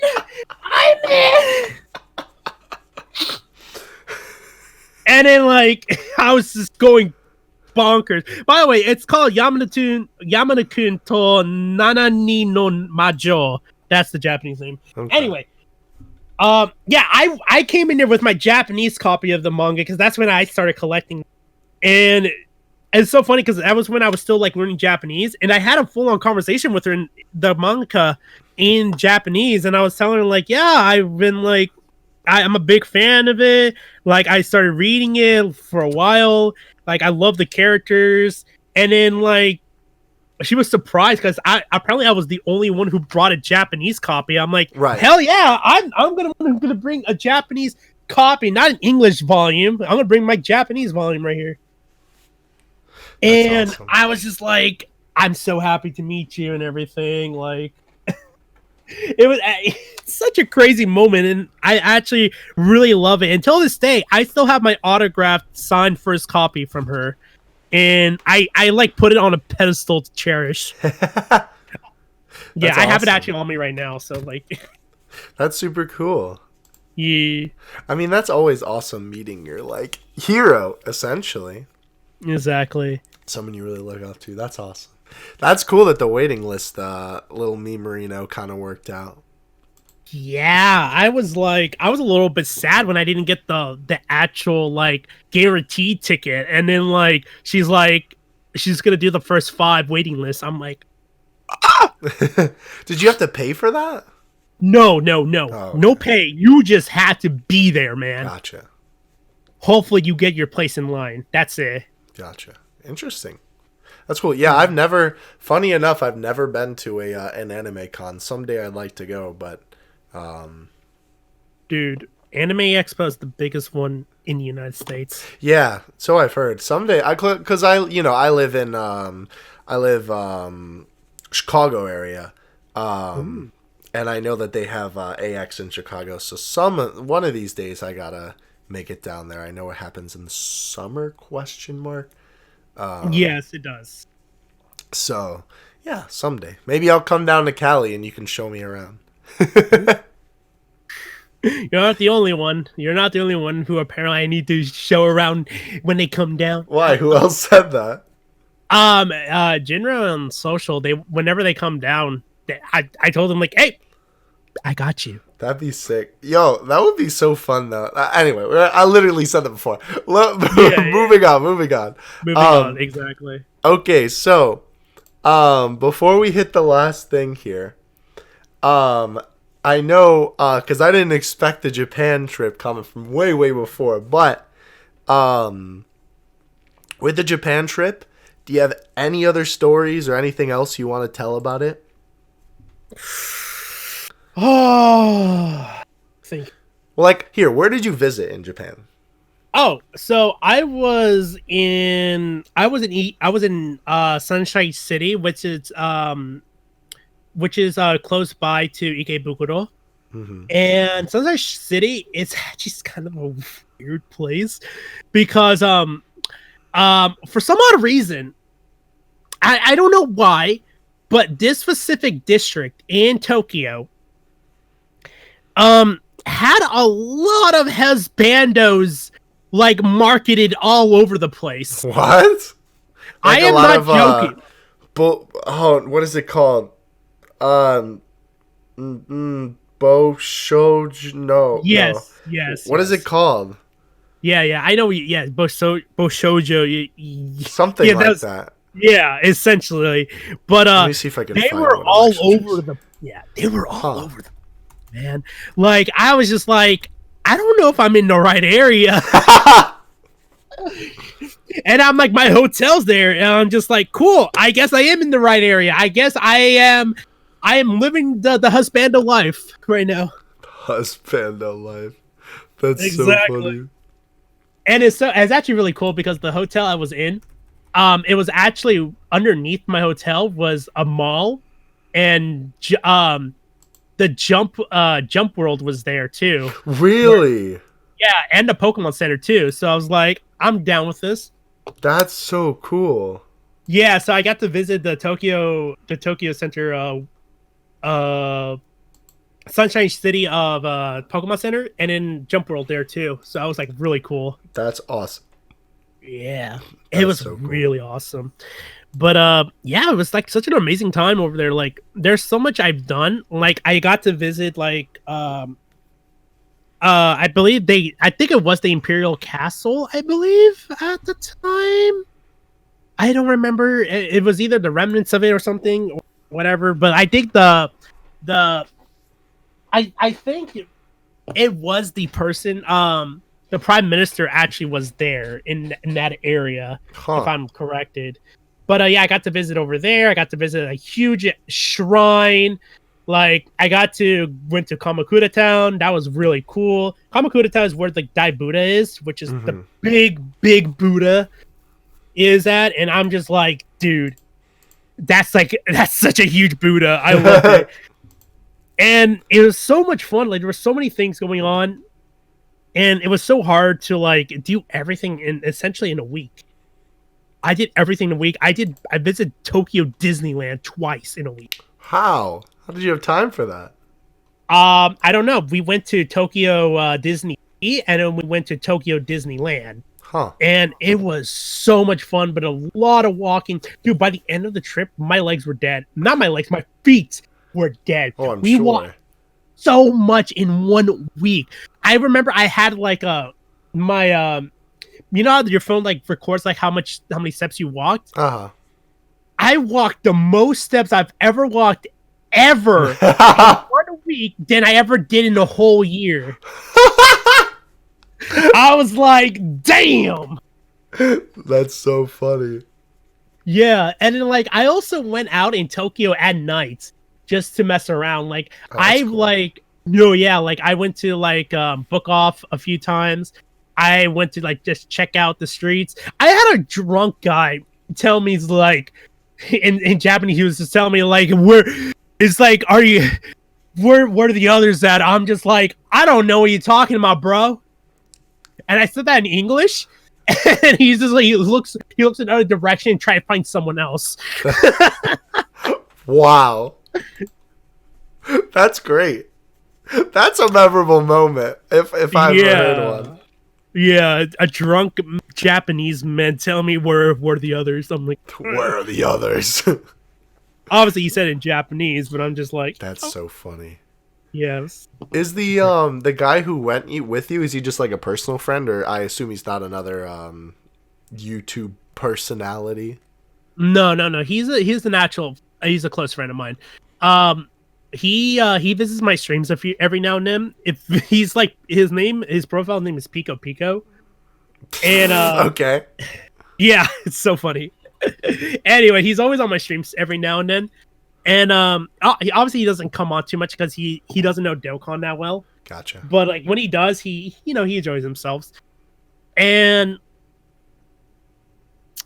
I've been friends with him since my senior year of high school. Nice.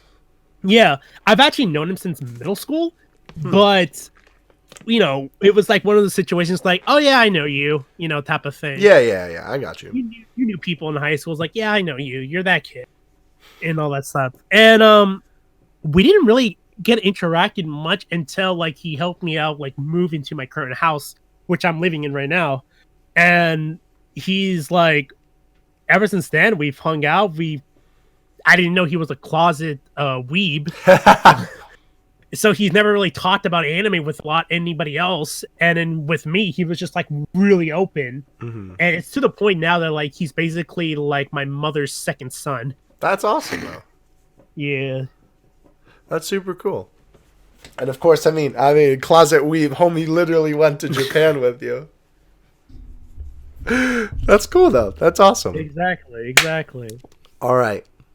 So, we're down to the final question, the Daily Double. Ooh, the Daily Double. Yes. And it's Double Jeopardy! It's not a question that you're expecting.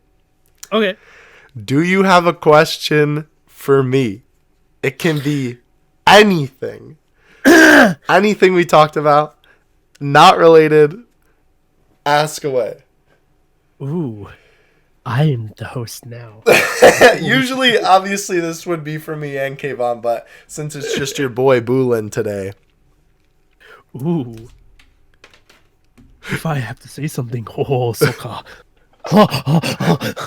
You have a once in a... I mean, I guess really not once in a lifetime, but you have a once in a lifetime opportunity.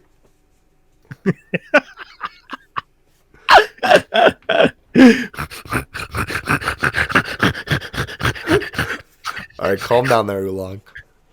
Oolong? Yeah, you're a pig. Oh, yeah, I am one. If I have to say so, I'm actually more curious. When did you started doing YouTube?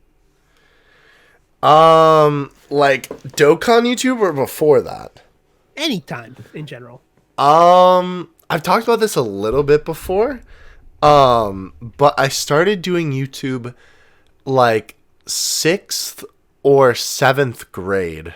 Or like junior high kind of age. Oh, that makes sense. Yeah, same. Because like originally I didn't do Dokkan videos. I did it's funny enough, it's kind of a meme on my channel. I used to do Beyblade videos. What? Yeah, I know. What? Like you said. Yes. Let it rip, homie. Yeah, I used to do Beyblade videos. I do battles. I do unboxings. Are those videos still up? No, unfortunately not. No! I really did an oops because I didn't even like. I think I have them saved somewhere, but I didn't even private them on YouTube. I just deleted them off of YouTube. Because there was a point where I was doing a content shift where I started adding in Pokemon to the channel because I was really enjoying Pokemon. And then I was just kind of slowly, not that I don't like Beyblade now, but I'm not like buying Beyblades like I was then. So I slowly moved away from Beyblade content. Yeah. And then became a Pokemon channel.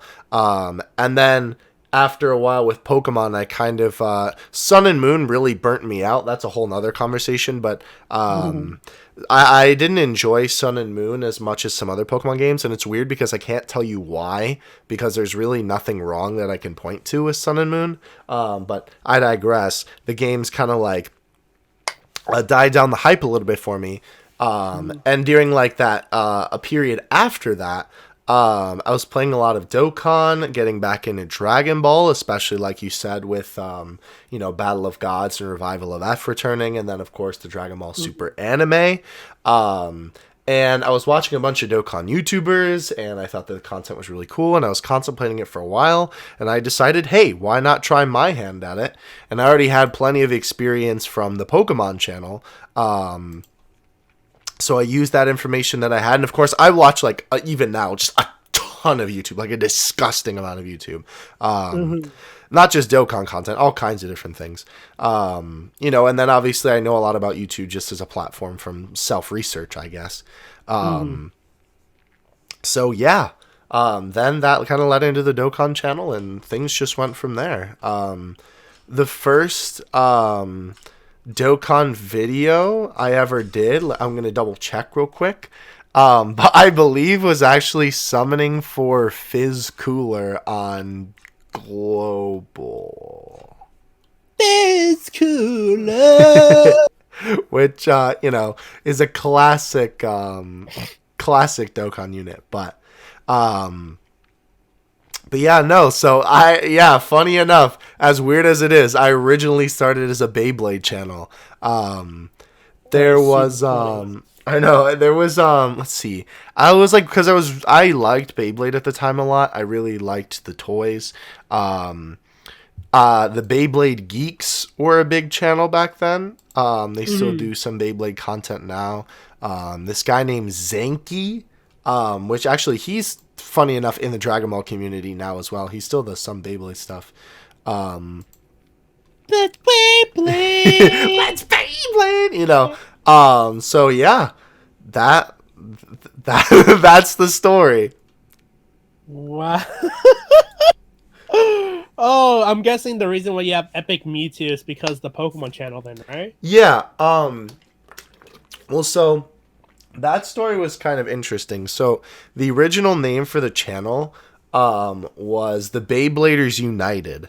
Oh, really? Yeah, if you go to my old channel, I'll send you a link. That's actually because like in yours it's still like the funny gamer or whatever. In the link, if you go to my my channel, which nowadays unfortunately I don't really use because I can't balance doing the Dokkan content and the Pokemon content. But lately I've been getting back into the Pokemon TCG, and so I've been uploading. There you can see it says the Beybladers United. Oh, damn. But I've been uploading just some Pokemon unboxings because I buy Pokemon cards occasionally just because a lot of the sets that have come out recently, they're so good. So I've been opening up just whatever I've been buying. So originally my name on the Pokemon channel, or on the Beyblade channel was Blader31699 because that's my birthday. And funny enough, my buddy, I had that whole complicated name, and then his name was Blader Bob, which had nothing to do with his name, by the way. There was no reason why it was Bob, but either way, let's see. So then I called it what did I call it? It was like, because then I made another channel called Pokemon United, but then I eventually changed that one to Pokemon United. What did I have the combined name as? I don't remember. But either way, though, when the Pokemon channel started becoming the main focus, I needed a name for the Pokemon for myself. The original, honestly, name for it is kind of dumb. Well, first of all, Mewtwo is my favorite Pokemon of all time, if that wasn't obvious, already. And of course, at the time of making the channel, the word epic was really popular, and I liked saying the word epic in junior high. Yeah, I know. Kind of, it's a little bit cringy nowadays, but it's okay. So I just like the word epic because I said it a lot, and I like Mewtwo, so I combined the names, or the words rather, and then the 2 part, like the digit 2, funny enough, actually came from Twitter. Oh, really? Because I wanted the @ Epic Mewtwo with like it spelled out, but someone already had the @ and I remember too, like I would never do this nowadays because this is like so rude. But I remember I asked them, I was like, hey, can I have the @ like, can I have your Twitter handle, please? Because that's my name. And like, of course they were like, no. Hello. So Hello. well, yeah. So I was like, all right, well, I guess that won't work. So I was like, okay, well, I'll make it Epic Mew 2 with the number 2. I was like, as literally in my head, I thought to myself, I'll keep that temporary until I'm able to get his @ And like, what kind of thinking is that? Like, to be fair, he wasn't very active, so I think my thought was that maybe his account would just die and I'd take it. I don't know. But I decided, I was like, I'll keep the 2 because it's a little bit more unique, and it excuse me, kind of like differentiates me just a little bit. It's very simple. It's nothing too like crazy, and if you read it out, it's simply Epic Mewtwo, and then it makes sense in the context. So yeah, I don't know. That's the story now. I know that the Dokkan channel name is Epic Mewtwo Dokkan Ball Super. Because when I initially made it, I was going to talk about like Dokkan and then Dragon Ball in general, and then Dragon Ball Super specifically, but then it just came more so to be focused on Dokkan. But I thought about just changing it to Epic Mewtwo and then the Super kanji, because that's what like the super is in it. Because like even on my Discord, Super, yeah, that's what it is on my Discord name too. Just to simplify it. Then I don't know how the algorithm handles Japanese characters, but anyway, doesn't matter. But yeah, that's the story. That's a little bit crazy. Yeah, I'm gonna lie. Coming from the roots of Beyblade, I'll never forget Beyblade. Got me where I am today. Let's Beyblade. I'll tell you a funny story because we're running. I think we've got a solid thing here. But after the podcast, I'll tell you a funny story that I've told before about a Beyblade thing that kind of happened with the channel. But anyway, that is it for the podcast, guys. Thank you so much for listening in. I really appreciate it. Loaf, thank you for coming on, my boy. I really appreciate it. It's been a great time. Yeah, I had a great time. Damn. Yeah. I'm glad. I really like doing these interviews. I said it a little bit before, but like, not only is it, like really interesting just to hear a little bit more about like the personal life of, all these people that I watch, but I learned so much that I would have never known before. Like I always reference it. Goresh does taxes, and I would have never known that unless I interviewed him. Yeah, the homie Goresh does taxes, bro, in Japan. That's how he goes to Japan. He's in America, but then he goes to Japan to do taxes. Wild. Crazy. What? Yeah. All right, that's something. Yeah. So, like, I would have never known that before if it wasn't for, the podcast. So it's really cool always getting to interview everybody. So either way, my guy, thank you so much for coming on. I'm happy you invited me. Yeah, of course. I've been low key. I'm not going to lie. I've been kind of like keeping an eye on you for the podcast for a while. Because like when I first started the podcast and I was talking about, interviewing people, I was like, I want to get, big channels, but I also want to get small channels because I want both people's perspective. And, I don't know. I just I think that everybody deserves a chance to shine, and the number of subscribers you have doesn't really obviously reflect you, of course. Of course, yeah. To the algorithm it does, but to me, of course not. The algorithm. It's done.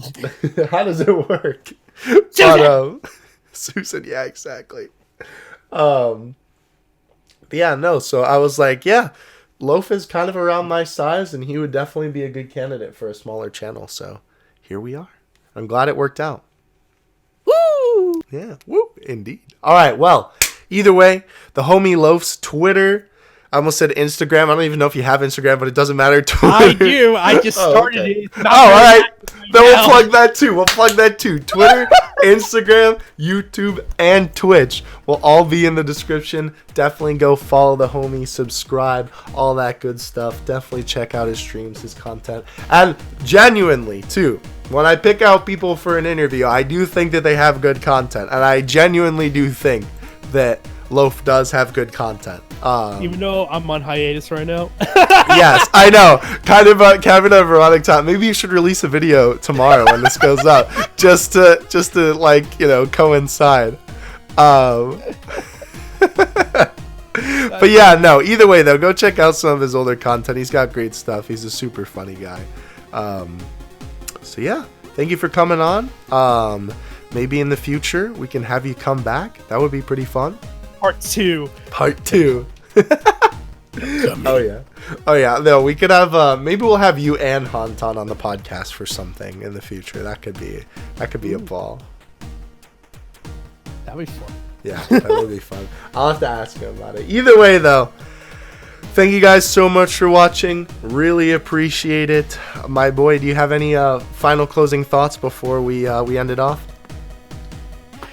I am here forevermore. Will be the most insane tuber out there. And my Amen. reign has just started. Amen. From all of us here at the Extreme Z Podcast, thank you so much for watching.